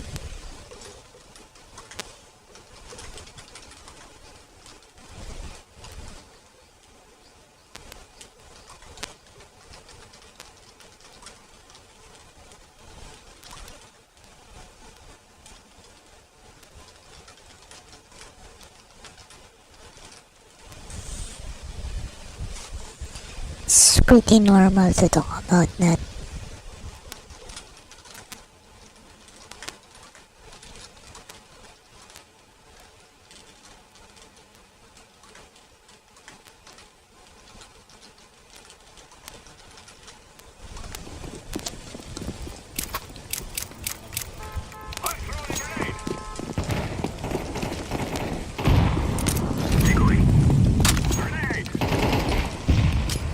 Oh yeah, my stats were good last time.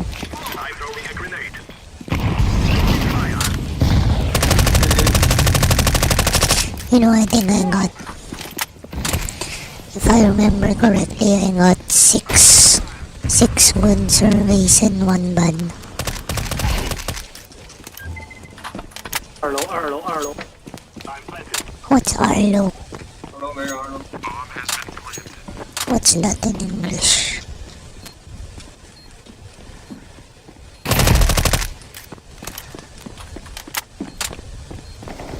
Terrorists win. We are doing this. Oh well.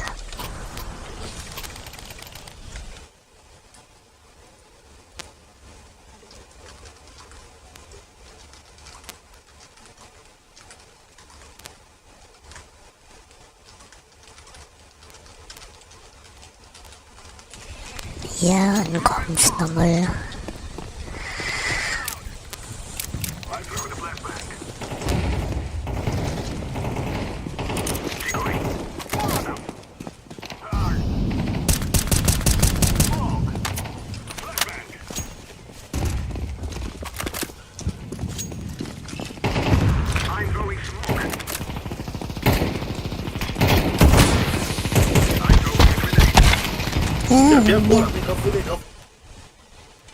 Yeah, okay.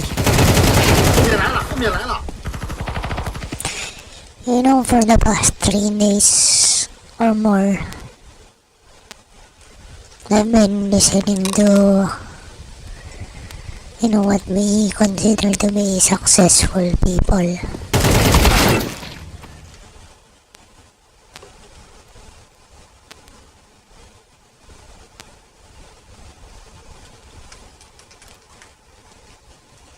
You know, I listen to Warren Buffett. Yeah, they pronounce it Buffett, not Buffet.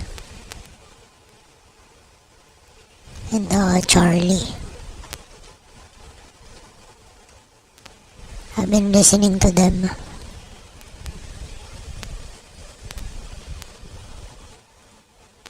Uwian na! What the frick? In-drive ka na lang. Pumili ng kotse at driver para sa biyaheng pasok sa budget. In-drive, your budget-friendly rides. I-download na. Part of the advice that you give people in life is pretty basic stuff, but if you follow it, it's really excellent. Yeah, you know, they like to focus on the small things, achievable goals, instead of people when really big ambitions but no follow through. No. Advice. I think your first one is have low expectations. The second one is have a good sense of humor. And the third one is surround yourself with love of friends and family, obviously. Yeah, sure. I have a hard time thinking of a time when you set your expectations low, though. Yeah, well, I did. How so? Well, let me give you an example. Perfect. Here I am, little boy growing up. One of my mother's best friends is living 2 blocks away. And he has 2 sons, and I'm right in the middle of the age of his 2 sons. And I'm a little older than one, a little younger than the other. Eddie Jervis Jr. is sort of a mechanical genius. He can take anything apart quickly and put it right together and perfectly. And he also reads books all the time, and that's really all he ever does is sit around reading books. He's a very bookish little genius with vast mechanical ability. And Eddie Davis Sr., his father, was the son of the leading mathematics professor at the University of Nebraska. And he didn't have any money in those days, but he had a huge family. Man, I speak like that, don't I? And they didn't die, and it was very difficult supporting them on the professor's income. And he went to all kinds of stratagems. He'd make his own raincoat out of a piece of oilcloth, the money of buying a raincoat and so on. And nobody else did that, even by the standards of the 30s.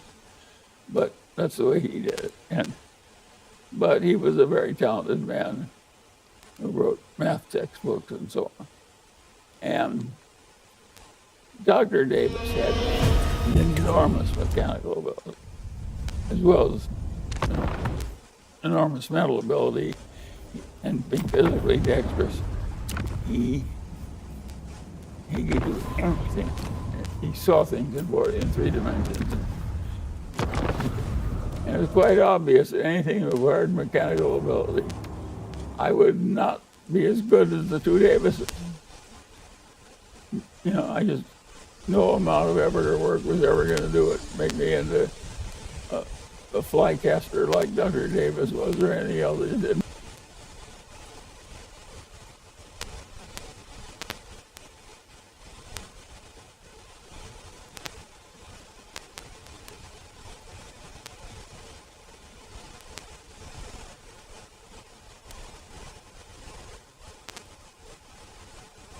Hi, Warren. My name is Christine Hone Garcia, and I'm from Agoura Hills, California. Thank you for being an excellent teacher and imparting your wisdom to us throughout the years. What advice would you like to share today that you believe everyone needs to hear? Well, too bad you didn't add. He added that what the rest of us would like to hear.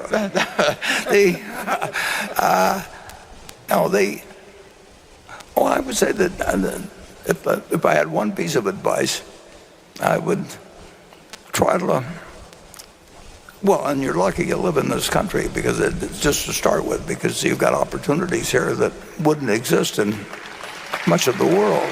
But I would like you to really sort of use Charlie's advice of thinking how you like your obituary to read, and then start selecting the educational paths, the social paths, whatever may fit your particular situation in terms of associating, and perhaps, certainly in my day, it would have been marrying the person that would best help you do that. Well, Charlie would say you were offering some similar benefit to the partner, and the opportunity in this country is basically limitless. Damn, that's a good life advice. When you think of going back not that many centuries, if you were going to be a shepherd or something like that, 100 years from now, your grandson was granddaughter was going to be a shepherd. I mean, nothing really happened. And what has happened in the last 200 years with the combination of the Industrial Revolution, and whether it's science or education or health, or you name it, we are so lucky to be born when we were, the people in this room, and many of us were lucky enough to be born in the United States as well, that you're entering the best world that's ever existed, and you want to find the people to share it with and the activities to participate in that fit you. And if you get lucky, like Charlie and I did, you find things that interest you young. But if you don't find them right away, you keep looking. And I always tell the students to take the job find the job that you would like to have if you didn't need a job. And sometimes you can find that very early, and sometimes you go through various experiences, but don't forget what you actually are trying to do. And there's no place to do it like this country, and find the person that you like to share your life with in many cases. And sometimes you get lucky and do that early, and sometimes you make mistakes. But I would try to, in a very, very general way, I would try to figure out how you'd want to look back on your life and think about yourself, and start today to go on the path that leads to that goal, and expect some difficulties along the way. But if you're thinking that way, you're more likely to get there. So many hundreds of billions in Berkshire. I did not anticipate when Warren and I were starting with our little piddly start that we'd ever get to 100 billion, much less several hundred billion. It was an amazing occurrence. What happened that you didn't anticipate? What led to that success? Well, we got a little less crazy than most people, and a little less stupid than most people, and that really helped us. Then in addition, we were given this much longer time to run than most people, because something kept us alive into our 90s. And that gave us a long track from our little piddling start all the way to the 90s. Those are the two things that really happened. And of course, we wised up over time. We got into better and better companies, and we understood more and more of the bad things that could happen to you and how easy they could creep in. And we avoided them even more assiduously when we were old than we did when we were young. And it all worked. Good afternoon, Mr. Buffett, Mr. Munger. My name is JC. I'm 15 years old, and I'm from Ohio. This is my 4th in-person Berkshire meeting. I have a lot of passion learning from your speeches, interviews, and articles. Thank you for sharing your wisdom all the time. Mr. Buffett, in your annual shareholder letter this year, you said that Berkshire's journey consisted of continuous savings, the power of compounding, the American tailwind, and avoidance of major mistakes. You have humbly admitted in the past that you have made many mistakes, but this is the first time that major mistakes stood out to me. Could you please advise us on what major mistakes we should avoid in both investing and in life. I would also like to have Mr. Munger's thoughts too, please. Thank you very much. Assalamu alaikum, brothers and sisters. We need to finish this project. It's Imam Sarat wa Hajj. Alhamdulillah, I'm here at Masjid Isa ibn Maryam. This is the... Well, Charlie said the major mistake you can make, then, you know, you're lucky if you're in the United States. If you go around the world, you don't have a lot of choices in some places, but you should write your obituary and then try and figure out how to live up to it. You know, that's something you get wiser on as you go along. The business mistakes, you just want to make sure you don't make any mistakes that take you out of the game or come close to taking you out of your game. You should never have a night when you're worried about investing. I mean, assuming you have any money to invest at all, and you should spend a little bit less than you earn, and you can spend a little bit more than you earn, and then you've got debt, and the chances are you'll never get out of debt. I'll make an exception in terms of a mortgage on your house, but credit card debt, we're in the credit card business big time, and the world will stay in the credit card business. But why get behind the game? And if you're effectively paying 12 or 14 or whatever percent you're paying on a credit card, you know, you're saying I'm going to earn more than 12 or 14% of money. And if you can do that, come to Berkshire Hathaway. So it's I hate to say this when Charlie's around me, but it's straight out of Ben Franklin. I mean, and it's not that complicated, but I'll give you a couple lessons. You know, Tom Murphy, the first time I met him, said two things to me. He said, you know, always tell someone to go to hell tomorrow. Well, that was great advice then, and think of what great advice it is when you sit down at a computer and screw your life up forever by telling somebody to go to hell or something else in 30 seconds and you can't erase it. You know, you haven't lost the option. You know, and he said, you know, praise by name, criticize by category. Well, what makes more sense than that? I mean, who do you like that criticizes you all the time? And you don't need to vilify anybody to make your point on subjects of discussion. And then I'll give you another general piece of advice. I've never known anybody that was basically kind that died without friends. And I've known plenty of people with money that have died without friends, including their family. But I've never known anybody. And you know, I've seen a few people, including Tom Murphy Sr., and maybe Junior, who's here, but certainly his dad. I never saw him. I've watched him for 50 years. I never saw him do an unkind act. I didn't see him do very many stupid acts either. I mean, it wasn't that he was non-discriminating. He just decided that there was no reason to do it. And wow, what a difference that makes in life. Charlie?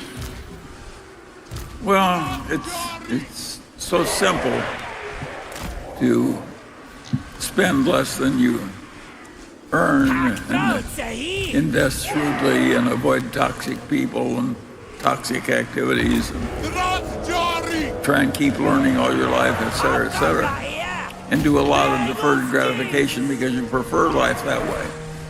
And if you do all those things, you are almost certain to succeed.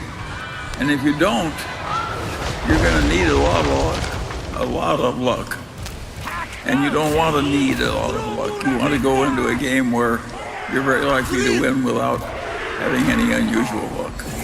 I'd add one more thought, too. You need to know how people can manipulate other people, and then you need to resist the temptation to do it yourself. Oh, yes,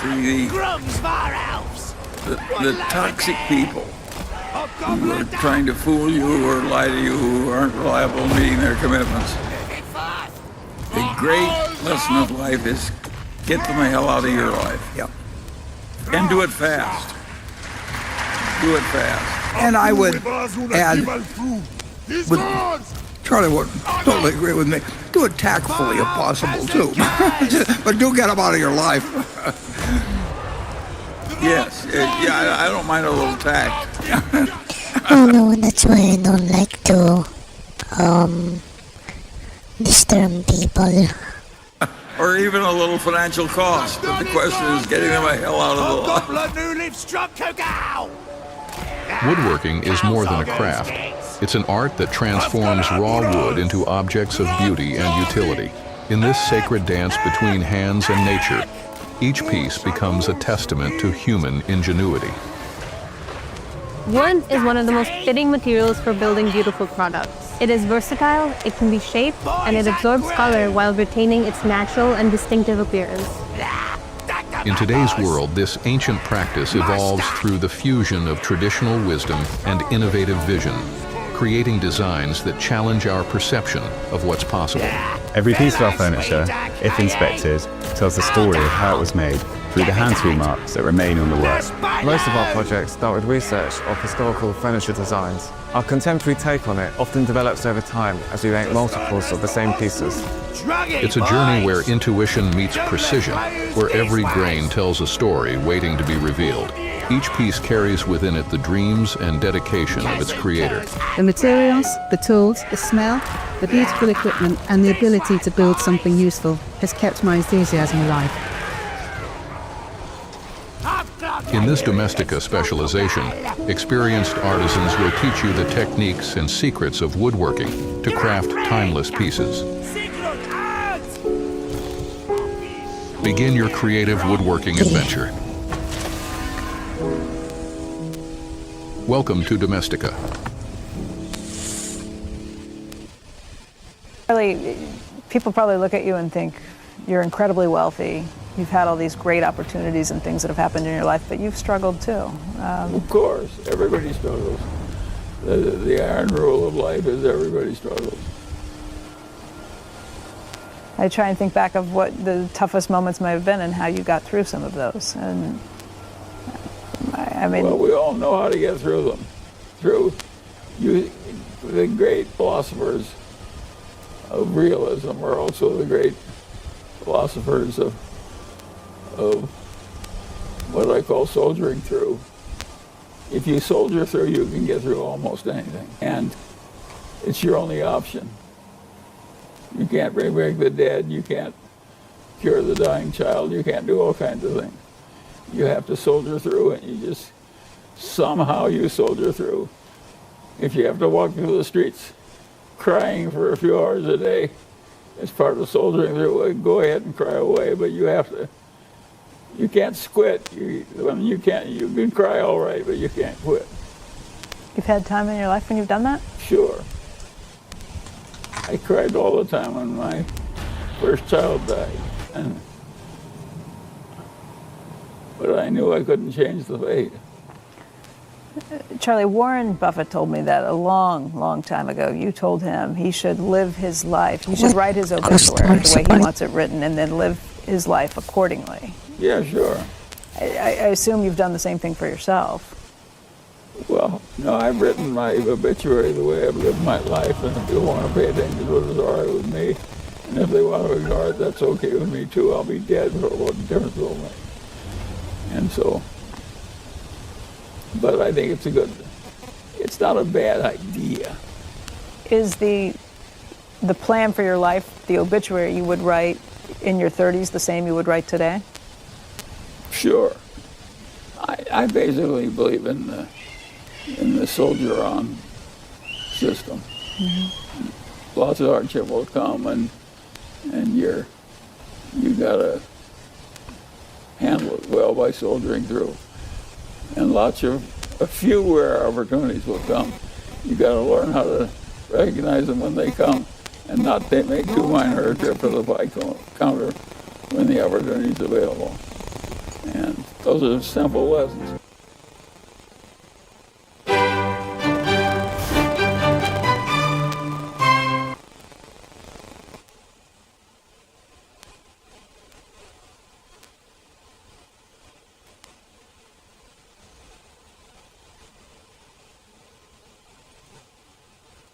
Warren, how would you define true success? Well, I've said many times that if you get to be 65 or 70 and later, and the people that you want to have love you actually do love you, you're a success. I've never seen anybody that reaches that age. I mean, I'm not talking about somebody that's in extreme poverty or pain or something, but I've never seen anybody that, if they have a lot of people that love them, that is other than happy. And I've seen some very, very wealthy people that they give testimonial dinners to and name schools after and everything. Nobody loves them, you know. Their own kids would say, he's in the attic, you know. They never came. What are, say, 3 pieces of advice you would give to people who are looking to succeed in business? Well, by far the best investment you can make is in yourself. I mean, for example, communication skills. I tell the students that come that they're going to graduate schools and business, and they're learning all these complicated formulas and all that. If they just learn to communicate better, and both in writing and in person, they increase their value at least 50%. You know, I mean,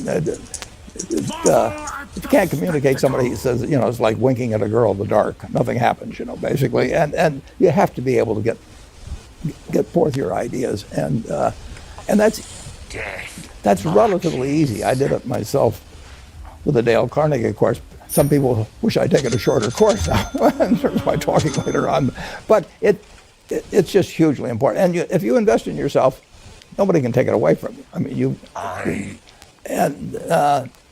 the second thing, which I'll get a certain criticism for not living it, but I do tell those students, you know, that if I gave you a car and it'd be the only car you get in the rest of your life, you take care of it like you can't believe. Any scratch, you'd fix that moment. You read the owner's manual. You keep a garage. You do all these things, and you get exactly one mind and one body in this world.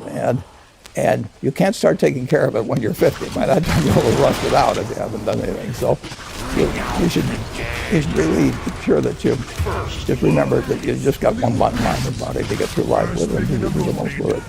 What about life advice? Well, life advice is, you know, the most important aside from things I've talked about already, is who you associate with. You want to associate with people that are better than you. I mean, basically, you'll go in the direction of the people that you associate with, and you want to have the right heroes. You want people, if you want to emulate somebody, you better pick very carefully who you want to emulate. And when, obviously, you can't pick your parents. They're going to have an enormous influence on you, but you don't get a choice on that. But you get choices as you go down the line, and who you admire, who you want to copy, and the most important for most people in terms of that decision is their spouse. It's also important in terms of a partner in business. The partner in life is the most important one. You want to pick a spouse that's better than you are, and then he or she, and you hope they don't figure it out too fast. Great. Biggest mistakes people make when investing? Well, run a business? You need to know about the easiest CRM solution, Begin. It integrates with all my favorite applications and helps me get my job done effortlessly. So what are you waiting for? Begin today. They try to, they just don't realize that all you have to do is just buy a cross-section of America and then never listen to people like me or read the papers or do anything subsequently. They think that because you can trade, you should trade. You buy a farm, you buy an apartment house, you can't resell it tomorrow. And you know, the cost of moving around. Now you get something handed to you, liquidity, you know, which is instant, and you sell, and the cost of doing it are pennies, you know, compared to other kinds of investment activity. So because they can so easily move around, they do move around, and moving around is not smarter than an investment. You have a pretty cool morning routine regarding what you have for breakfast and how prosperous you feel. What is that? Well, I now actually send somebody over to McDonald's usually to get me something.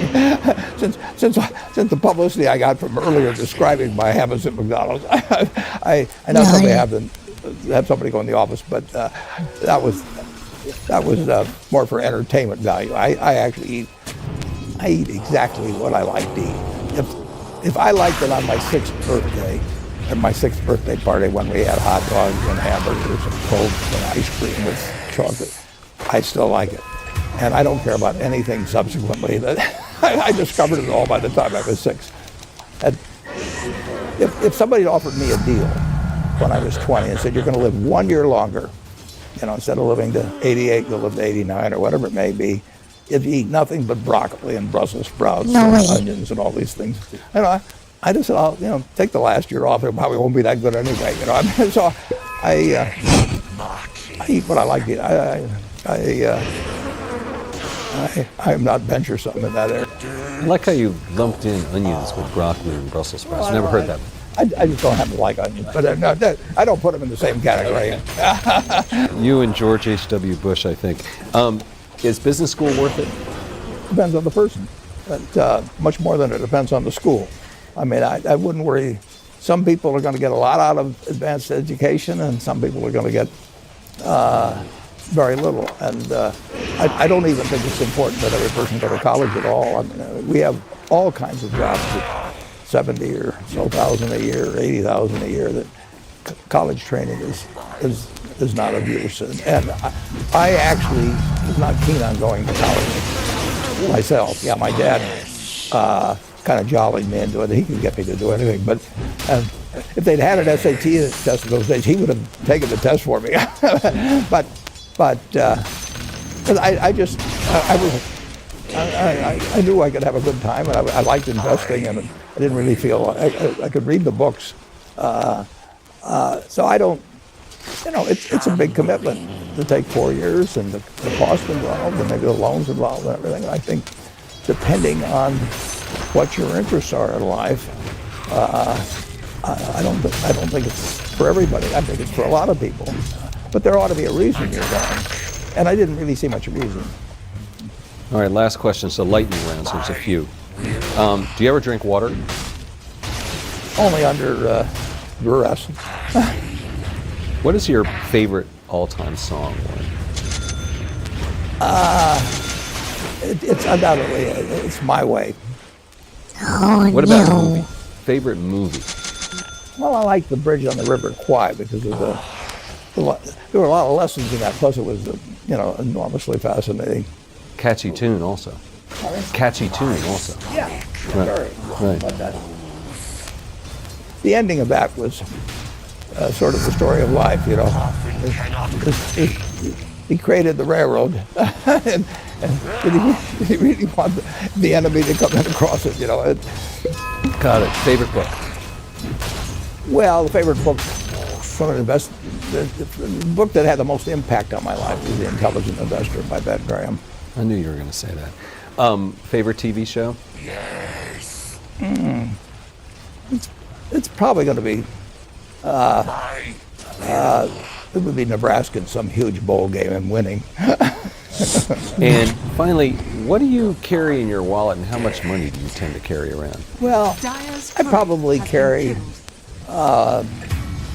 maybe $400. A few hundred. I actually, my wife likes to use cash, so I just take home a chunk of cash every now and then she doles it out. She looks at my billfold and sees whether all the hundreds are gone.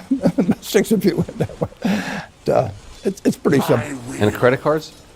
I've got an American Express card, which I got in 1964, but I pay cash 98% of the time. If I'm at a restaurant, I always pay cash. It's just easier.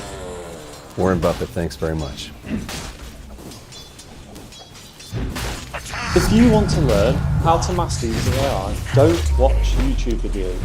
Why? There's too much information online and you'll feel overwhelmed, lost on where to start, and get stuck in analysis paralysis. As a result, you don't even start, and eventually you'll get left. Your top tower is under attack.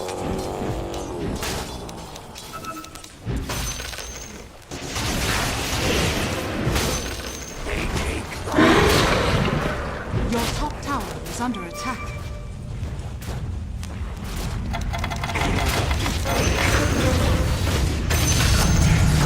Your top tower is under attack.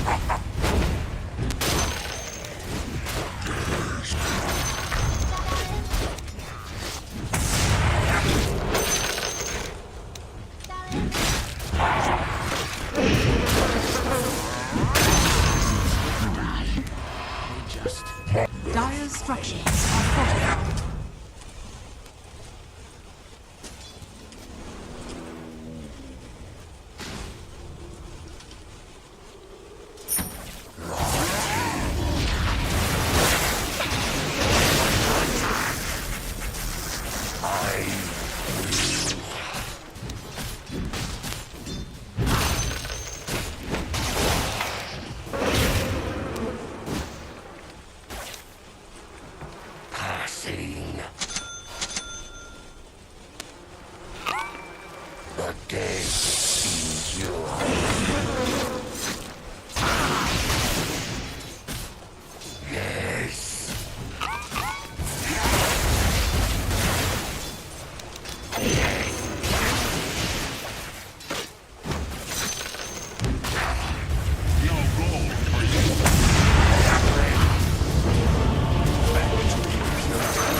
Missing middle.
Radiant's turret has been killed.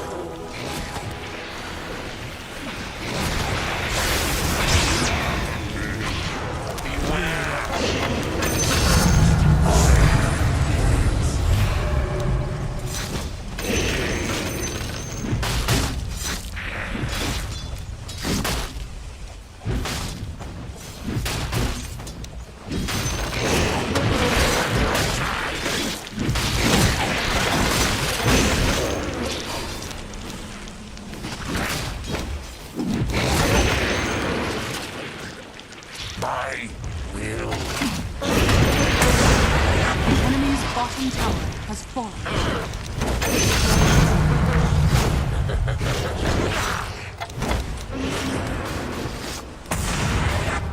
No mercy.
Your top tower is under attack.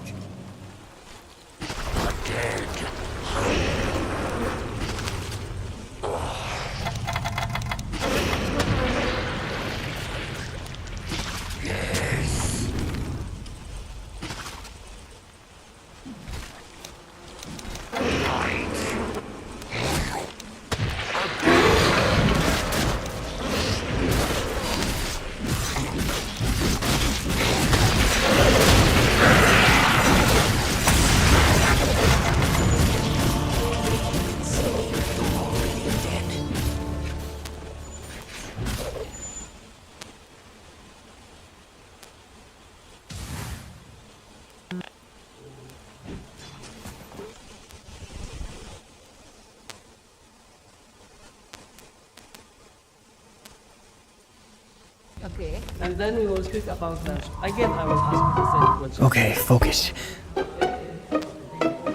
I can totally help solve this. I'll just share my solutions. You know, some of these could work. But wait, is this right? What? Is this the problem? Alright, throw out an idea. Any idea, just... You know what? It can also be a great idea. Good job, Jimmy. Okay. I can still add to that. Just say something before someone's...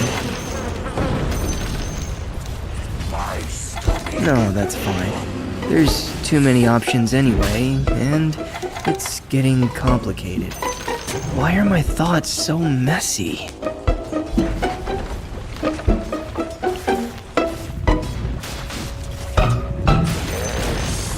The enemy's middle tower has fallen.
So I have to know where I want us to get to.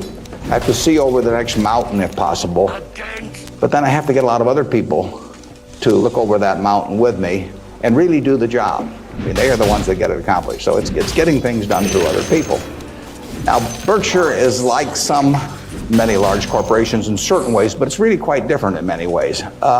We have over 150,000 people now working for Berkshire Hathaway in dozens of companies throughout the country primarily, and even abroad a little bit. We have exactly 15.8 people in headquarters, and Deb Ray came down with me today, so we've only got 13.8 there today, and we're probably working just as well with those 13.8 as we would if Deb and I were in the office. But that's an unusual organization. We have dozens of operating managers, CEOs of their businesses, out there running them today, and they do it without any direction from the home office except for one very limited piece of direction that I give them, which I'll get to in a second. But we have these people, and they're an unusual group of people running these businesses because most of them have sold their businesses to us, and they're very, very wealthy. 3/4 of our managers do not need to work financially. They have no reason financially to work. Probably 3/4 of them are worth at least $50 million, and we have some that are worth in the billions.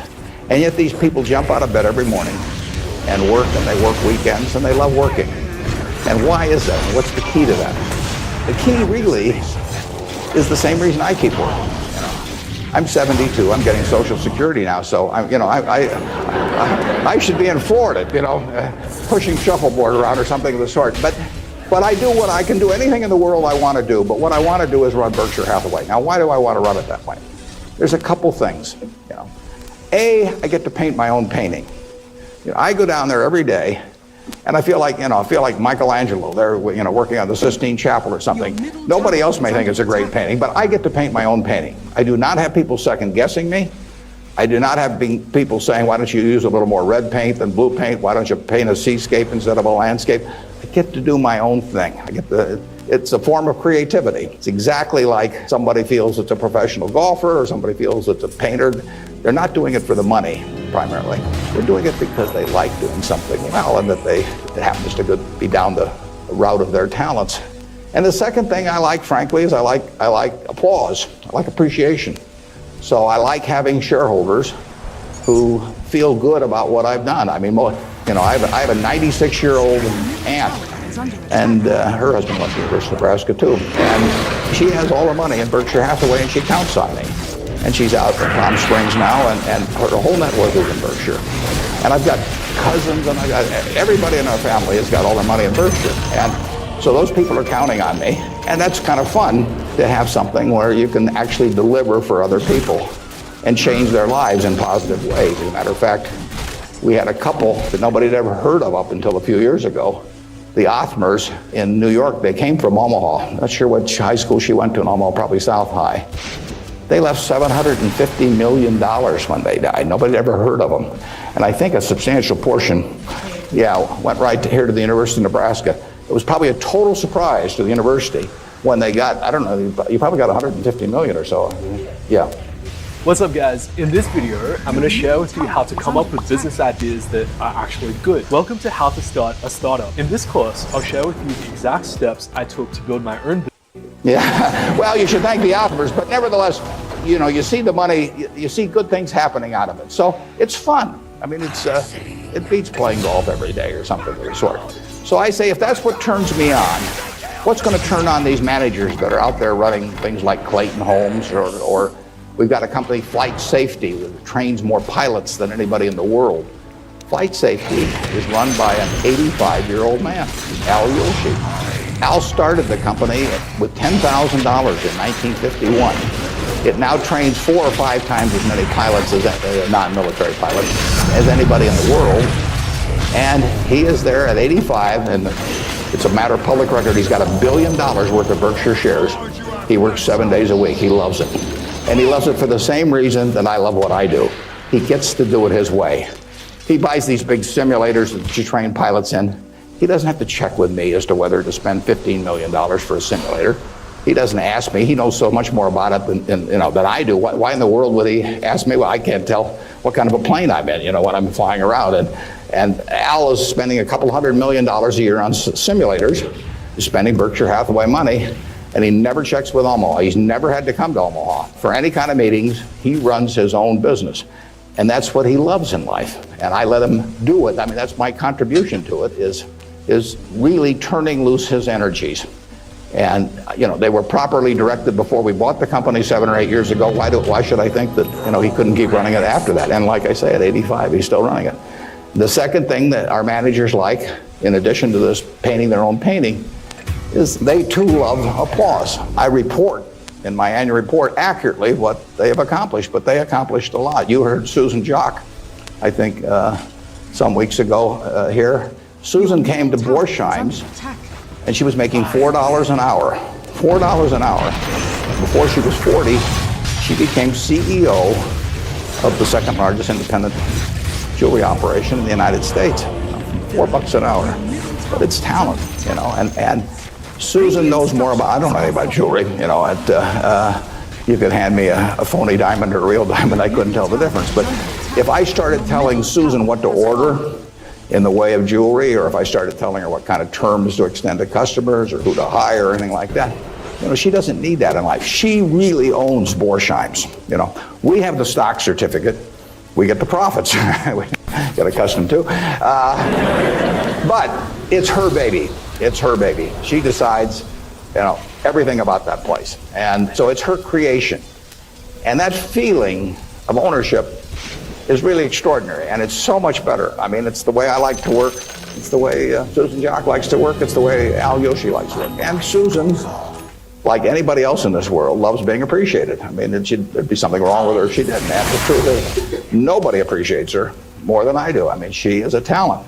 We are lucky to have her, and we're lucky to have all of these other managers. So leadership at Berkshire really consists of taking a bunch of people who, in a baseball analogy, would be 400 hitters, and just handing them the bat and just telling them to get up the plate and take a big swing.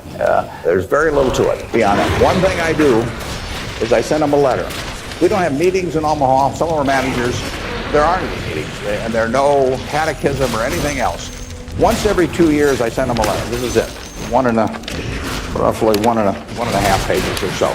The only instruction they get from us. They don't send budgets to us. We don't care about that. Some of the companies use budgets, some don't use budgets. We adjust to them. Some of the managers I talk to a couple times a week because they like to talk frequently. Some of them I talk to literally once a year because they don't like to talk to me. And whatever, you know, it's up to them. I adapt to them. The only thing I tell them, and this letter, which went out January 20th, 2003, it says it's been 2.5 years since my last memo. Now, how many big companies do you have the managers out there been 2.5 years since they've heard from the home office? It's been 2.5 years since my last memo. Here are a couple things to keep in mind.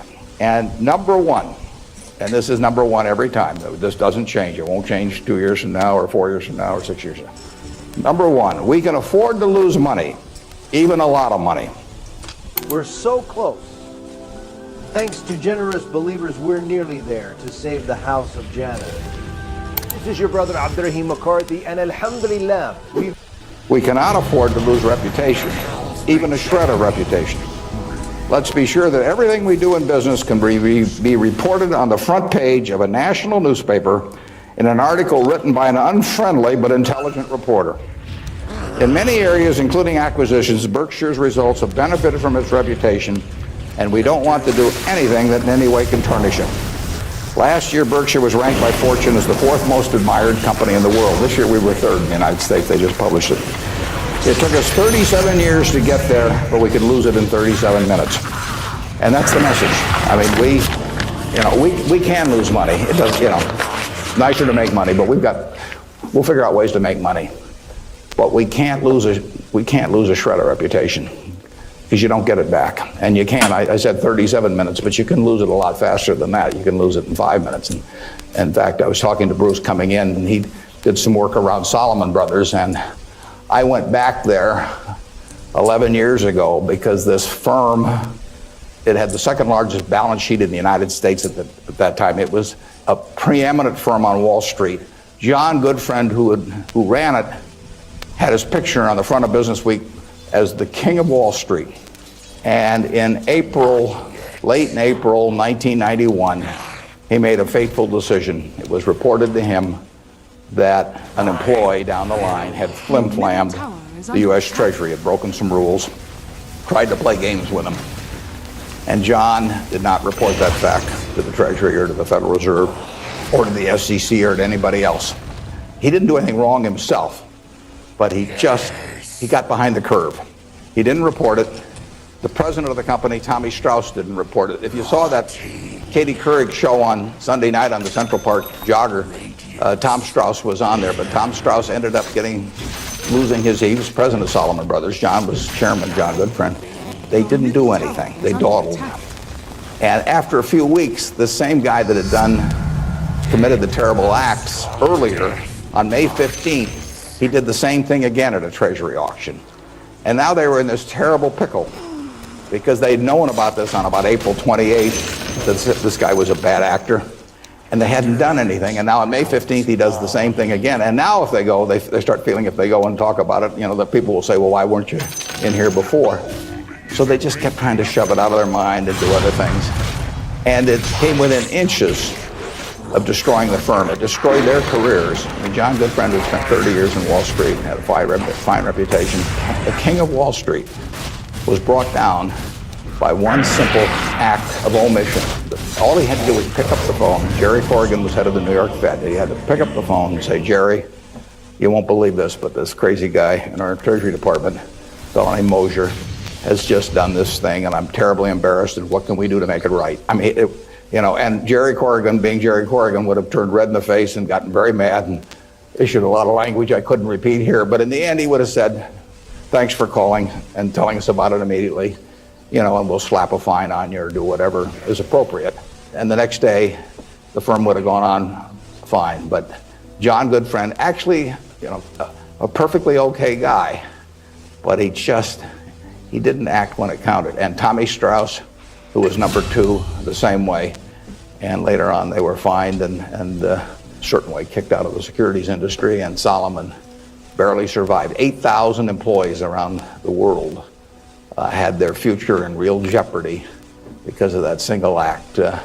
So just apply the newspaper test. That's what I tell our managers. I could have a 1,000-page book of ethics. I could have all kinds of rules and hundreds of, but in the end, just all you got to do is think about, do you really want what you're doing put on the front page of the paper tomorrow to be read by your parents, by your spouse, by your kids, by your neighbors, by your coworkers?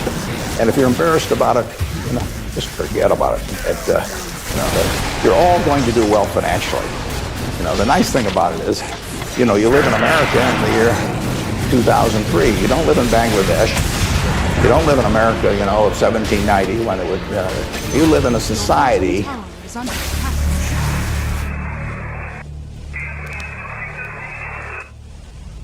which has a GDP of over 10 trillion, and you can just pick up the crumbs and you're going to do great. You've all got the qualities. It takes 3 qualities essentially to do well, and extremely well actually in this country. It takes intelligence, it takes energy, and it takes integrity. Now everybody in this room has the requisite intelligence. You wouldn't be here if you didn't. I mean, it doesn't take 180 IQs, although I'm sure you all have those, but it takes reasonable intelligence. You're getting a great education. You've got the energy. That's why you've shown up in school. And it takes integrity. And I say if you don't have integrity, we don't want to hire somebody that's got intelligence and energy if they don't have integrity. We'd rather hire somebody that's dumb and lazy if they don't have integrity, because they probably will never get around to cheating us or doing something of the sort. Last thing in the world I want is somebody that's lacks in. Mosier had intelligence and energy at Solomon. He was head of the government bond trading thing, and he had lots of intelligence and he had lots of energy, and he went to jail, and he almost brought down the firm. And integrity is absolutely an option. You may not be able to throw a football 60 yards, and you may not be able to run the 100 in 9.8. You may not be able to sink 3-pointers but you can choose where you stand on the integrity scale. You weren't born wired one way or the other. That is an absolute choice you make. The heroes I've had in life have been the people that I felt stood out in that respect. My number 1 hero was my dad, but I've had other heroes, Tom Murphy, Ben Graham, people like that. The reason I admired them was not because they were the smartest people in the world, although they're plenty smart, and it wasn't because they made the most money. That meant nothing. It's really because I felt they were the classiest people that I ever met in my life. I mean, I saw them behave over year after year after year in a way that I could write their story on the front page of any newspaper, and even in an unfriendly tone, and I could not do anything that would embarrass them in the least. They behaved extraordinarily well. And having the right heroes, it was terribly important. You tell me who a 10-year-old's heroes are, and I can give you a pretty good prediction about how they're going to turn out. You want to choose your heroes very carefully, because you're going to look like them at some point. And you're lucky if you've got the right ones. I'll give you an aside and then we'll get on to your questions. But it's something, you're not parents yet, most of you, but when you're a parent, you are the natural hero of your child. I mean, you're this great big thing, or there's two of you great big things, and there's a little tiny child dependent on you, and everything. You are the natural hero.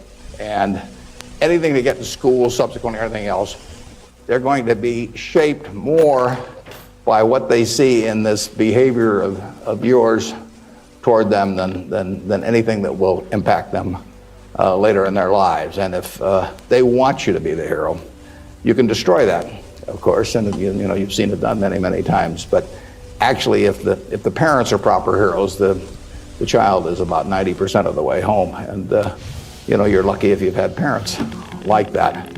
And you can be that to your children, or you can be something else. And you're shaping that person. It's nice to learn accounting when you get to Nebraska, but the behavior model that you take on is incredibly important. When I came down today, it's been 54 years since I drove down what was then the Highway 6, the Cornhusker Highway, to come to Lincoln to school. And even then, there was a lot of nostalgia attached with it because my father had attended the University of Nebraska in the 1920s.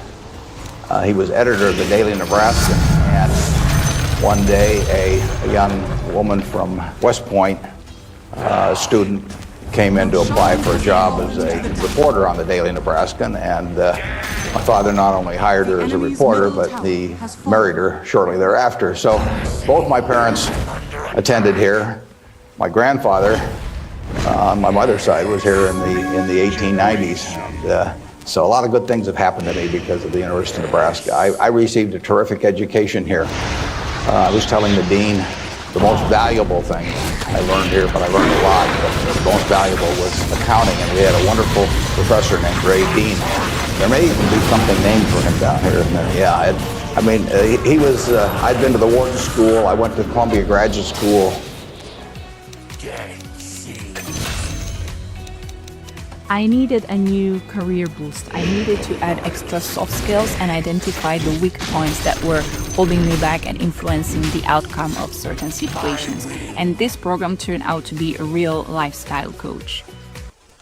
Subsequently, and I took a lot of accounting courses, but by far the best instruction I received in accounting came from Ray Dean, and there's nothing more important.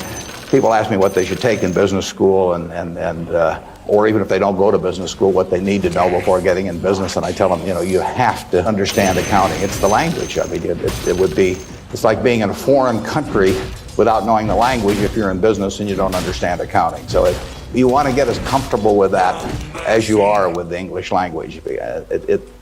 It's made me a lot of money because I listened to what Ray Dean had to say 53 or 4 years ago, and have been able to understand what I was seeing on pieces of paper, what that told me about businesses, and the limitations of what it told me about businesses. But that's the way we invest. Yesterday I was in Knoxville, Tennessee, and we bought a company. We agreed to buy a company called Clayton Homes about a week ago. It's a big company in the manufactured home business. We agreed to pay $1.7 billion for it. I made that deal over the phone without ever meeting the people there, but I had seen enough through reading 10Ks, 10Qs, annual reports, but looking at figures, what they tell me in terms of the kind of people even running the place, the kind of accounting decisions they make and so on.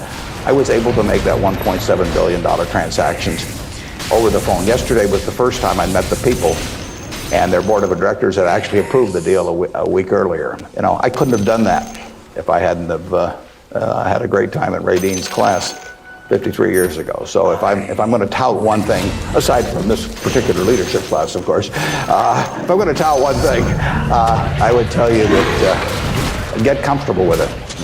It may not happen the first week or the first month in the class, but get very comfortable with accounting. So I run into CEOs periodically who really don't understand it. They try to bluff their way through. You can see in their faces, they're frightened almost when somebody hands them a balance sheet or an income statement. They really don't know what it means, and they have to count on somebody else. And that's something you shouldn't count on. We make all our acquisition decisions ourselves. I mean, we don't call in consultants or anybody. We don't call in investment bankers, much to their disgust. No investment banking fees in the Clayton Homes deal, because it's my responsibility running Berkshire to understand enough about our acquisition decisions to make them based on the numbers that I see and what I see there. This course, however, is about leadership, and I'd like to talk just for a minute about that, and then I'd like to really talk about whatever's on your mind, and we'll get questions. But leadership, obviously, it's a very simple thing in concept. Let's talk about what's on your mind. Good morning. When you were rejected from Harvard Business School, there's obviously somewhat of a failure in your mind. How do you adapt your failures in life to make you more successful? Yeah, well, that's a very good question. How do you turn failure into a plus? It's true. When I was at the University of Nebraska, one day I was reading the Daily Nebraskan, Is under attack. and it said in room 300 or something, at 3 o'clock there will be this panel of 3 professors here at the university, and they're going to award the Nathan Gold Scholarship. I don't know whether you still have that around. And at the time, it said it would give you $500 to go to the graduate school of your choice. I don't know whether it's changed in amount, but that was it. So I read this, and I went there to this room at 3 o'clock that day, or whatever it was, and I walked in the room, and there were the professors, and I was the only student that showed up. I mean, it really got to them. I mean, they were stuck. They kept waiting and looking at their watch and hoping there'd be more candidates, but no one came in. So I won $500 by default. And those are usually my biggest triumphs when nobody else shows up. And so here I was. I had $500 to go toward it wasn't limited. It was any graduate school for a master's degree. So I applied to Harvard. My dad wanted me to. And I shortly heard from Harvard. And they said, go to Chicago and meet this fellow who interviews applicants from the Midwest. So I got on the train, and that's what you did in those days. And I spent about 10 hours on the Burlington going to Chicago. They're coming straight in. Trust me. I've got nothing. Then I transferred to another little interurban train to go up to this country day school where this fellow was the headmaster, and he was the big interviewer for Harvard. And I got there, and after about 10 minutes, he said, better think about something else. But, he come back later on. I was 19 at the time, and I looked about 12, and I acted about 8. So it was not a great combination. So he said, forget it. So I took a little interurban train back to Chicago, and I took the 10-hour train back to Omaha. And all the time I'm thinking, what do I tell my parents? It's kind of embarrassing. But it was the luckiest thing that ever happened to me. Because if I'd gone to Harvard, I would have gone to a 2-year business school. I instead applied to Columbia, where I could graduate in 1 year and get a master's degree. Luckily, by the accident of it and being in the Nebraska National Guard, which did not get called up to the Korean War, I missed going in the Korean War. I got to meet Ben Graham, which had an enormous effect on me subsequently. And I probably got my wife that way because she was going to Northwestern. And I was able to put on sort of a full court press because I got out in 1 year. And otherwise, she'd have met some other guy. I mean, I got her before the competition showed up. And so it worked out wonderfully. It couldn't have worked out better. That's been my life, basically. I mean, it's things, you will get some disappointments, but the future is what counts. It'd be fun. If I knew every decision I was going to be perfect, it would not be as much fun. It'd be like playing golf and knowing you're going to hit a hole-in-one on every hole. You wouldn't play golf if every time you got on a tee, you just took a swing and the ball ended up in the hole. It'd be fun for a few days and you get on TV, but the game would not be any fun. So it's failure, and I wouldn't even consider them failures, but they're mistakes or whatever you want to call it. They're part of the game, and in the end, you go on, and we've made plenty of mistakes in business. We'll make plenty more, and the Babe Ruth and for a long time, it subsequently got eclipsed by a few fellows, but he held the record for strikeouts. He also held the record for home runs and was the highest paid baseball player until the modern era came along. So it's part of the game. If you take big swings, you know, you're going to miss sometimes. But, you know, the Harvard thing, you'll get a kick out of this. They invited me back to the 25th anniversary of this class to talk to them.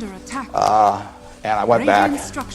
It was kind of embarrassing because this was the 25th reunion, and the class was talking about the next 25 years to these alumni that were back after 25 years. And my job was to talk about the next your financial future in the next 25 years. This was in, whatever it was, the mid-70s. And right before me on the program, Masters and Johnson were talking about the next 25 years of their sex lives. So nobody stayed around for my talk. But that night at the alumni meeting, the fellow who was president of the class said, you know, we're big enough to admit when we make mistakes around here. We turn this guy down and throw him back in the water. And so now we'd like to make him an honorary member of the class. So they did it, and they voted, and everybody voted for it. And I stood up and I said, I recited the story that I told you. And I told him, you know, I said, at the time I was kind of philosophical about this. You know, I was young, and maybe my grades weren't that good or something. And so I took the rejection kind of well, but I said, now that I've met the people that got into class, I'm really sore. Okay, who's next? I guess my question for you was, after you're dead, how do you want to be remembered? And how do you go about in your daily life ensuring that you're going to be remembered enough? Yeah, well, really, I only want the minister to say one thing at my funeral.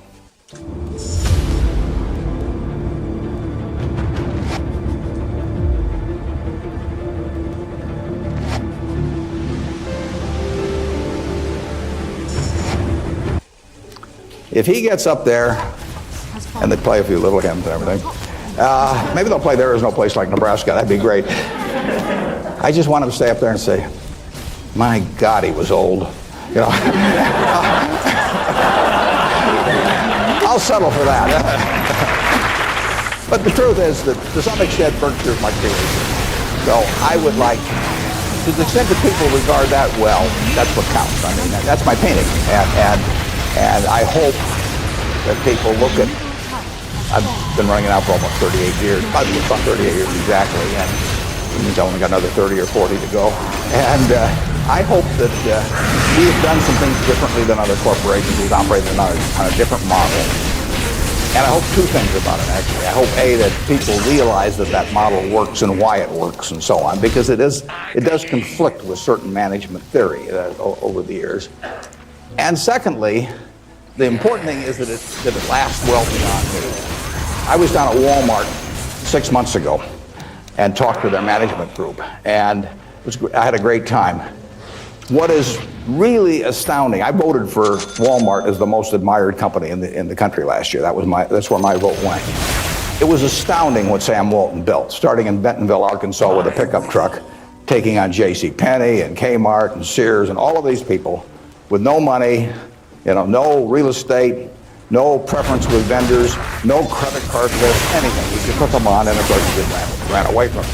But the really impressive thing about Walmart is that Sam died about 11 years ago, and that there's been no momentum lost. I mean, what he instilled in that company, nobody else could have built it like Sam. But David Glass first and Lee Scott now as the CEO, they have kept that company with its special culture going at full steam ever since, and that's really what I hope, you know, happens with Berkshire, and I've tried to think about ways to make that happen. But the real test will be if 10 or 20 years after I die, the special culture that I think is part of Berkshire is not only just as strong as ever, but even stronger. We have a situation at Berkshire where in 38 years, we got all kinds of CEOs out there running all kinds of businesses, 3 or 4 of them in Omaha. We have never had one CEO ever leave us, period, to go someplace else. I mean, I don't know that there's any place like that in the country. So it's been and we've never issued a stock option. You know, you read in the papers that you got to have stock options to attract quality people, that sort of thing. I mean, we've never had a share of them. And in the end, I don't know how many dozens of managers we're talking about, but no one has ever left for another job. And some have been offered way more money In fact, Ajit Jain, who runs our reinsurance operation, probably could have increased his income 10 times, tenfold. Now, he's already making many millions, but tenfold. But he doesn't want to leave. And that is the culture that I hope we can maintain, and that's what I'd really like to be. If I've done anything to contribute to that, continuing after I die, that would be terrific. Of course, I actually plan to keep managing Berkshire after I die. You have to understand that. I have given all the managers Ouija boards, you know, and I've got these dark rooms they're going to go into, and I'll be there. Mrs. B at the Nebraska Furniture Mart worked till 103 at Berkshire, and she's sort of our examples. And then she took off from work, and she died the next year. So it's very dangerous to quit as early as that. How do you determine where you make your donations? Oh, well, there's a Buffett Foundation. Eventually, it will have everything. I mean, basically, everything I've made will go back to society. America's done it for me, and you know, that's where it should go. I've got about an 8-page letter that the trustees have already seen. Incidentally, there's very few trustees. I don't believe in large groups of people making decisions. It gets to be, it sort of descends to the lowest common denominator. So there's only, maybe 5 or 6 trustees. Interestingly enough, not just by accident, but I picked the people who I trust the most in terms of both their intelligence but also their quality to run it after I die. The people I feel the surest of. A significant majority will be women. It'll be a woman-controlled foundation. It's probably the largest foundation in the world at the time, but with a very small number of trustees.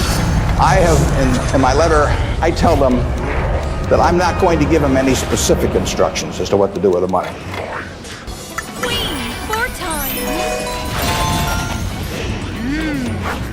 Casino Plus now lets you play smarter with our new responsible gaming feature.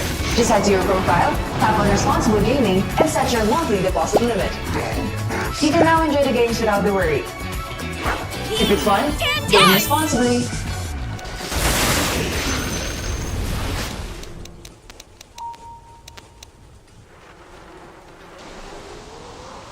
I tell them that their judgment above ground will be better than my judgment 6 feet underground. So in the end, I want them to do a couple of things. I want them to attack really big, important causes. I don't want them to give $1 million here, $1 million there, everybody that asks that they know and that sort of thing. So I don't want them doing things with an eyedropper. I want them to swing, take very big swings. And then I want them to measure what they're doing by the importance of what they're doing as contrasted to the natural funding constituency for that. Now, taking the health field, I mean, you got the National Institute of Health spending billions and billions of dollars. You got all kinds of money going into medical research. It'd be crazy, in my view, for the Buffett Foundation to be engaged in medical research. It's not that the subjects isn't important, but there's already a huge funding constituency. It would be crazy for the money to go to Harvard or something of the sort. It isn't a fine educational institution, but you've got all of these people that give money to Harvard, and they've got a rich alumni base and all of that sort of thing. So I want the combination of a terribly important program and the lack of a natural funding constituency. Well, where do you find that? You find that with unpopular causes to quite a degree. Rockefeller felt somewhat the same way. It's interesting. He was the first major patron of any sort of black colleges in the United States. Now, if you think about it, black colleges had no funding constituency. I mean, their alumni didn't have any money, basically, if you go back 75 or 100 years. So there wasn't any money coming. People didn't, they didn't build great businesses and then leave tens or hundreds of millions of dollars to the institution. And it was self-perpetuating. And so Rockefeller stepped in, and he took a group of black colleges and funded them in a very, very big way. And I admire that kind of a decision enormously. Otherwise, nothing would have happened. And that's what I hope the trustees of the Buffett Foundation do. I was with Bill Gates last week, and I consider his foundation, he and Melinda together, because they're equal partners in it, I consider their foundation to be the most logical big foundation in the world. They're giving away about $1 billion a year. Now, Bill said to, and Melinda said to themselves, how do we save the most lives per dollar spent in the world? And they decided that in certain major medical areas, that what was being done abroad in many countries was zilch in terms of these things that were easily preventable by vaccines or various other things. And they decided they could save huge numbers of lives per $1 billion spent. But they'd be spending it, in places like India and Africa, where they would get no credit in the United States. I mean, no buildings with their names, no nothing. But that was their metric. And that's Bill's sole metric. I mean, he doesn't want to talk about, you can go to him with some proposition to stick his name on something, for $50 million. It doesn't interest him at all.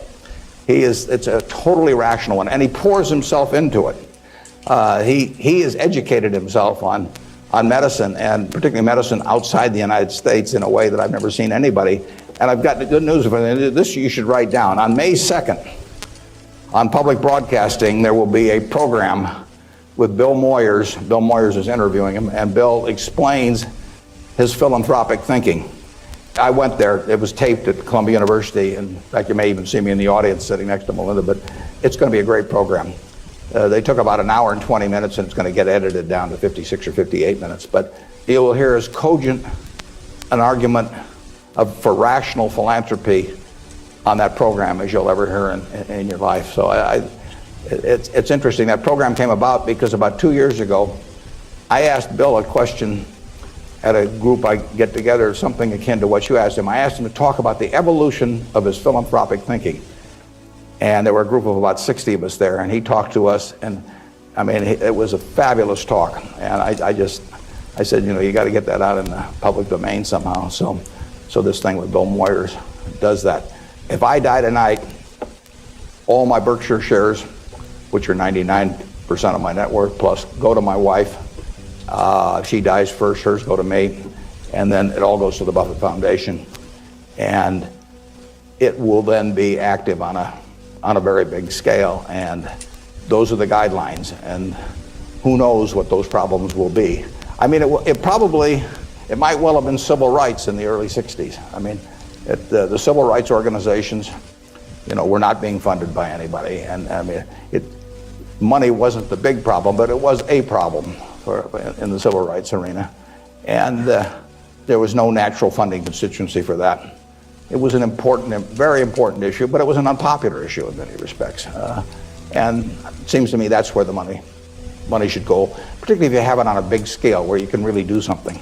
Depends when I die, but 10 or 15 years from now, the foundation could really, it could have a lot of money, and so they could do some things that nobody else could attempt.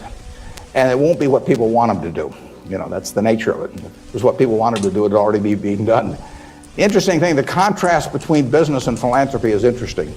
In business, I swing at easy pitches. I stand there at the plate, and if I like pitches 1 inch above my navel, right in the center of the plate, I can wait and wait and wait because there's no called strikes. As long as that bat's on my shoulder, nobody's calling a strike. If the pitcher throws me General Motors at 36, IBM at 82, Microsoft at 25, and I don't swing, it's not a strike. Oh, nice. It's not a hit either, but it's not a... Yeah, that's it for the day. Almost 3 hours of playing. Very productive, no? So yeah, bye-bye. Thank you and bye-bye. See ya.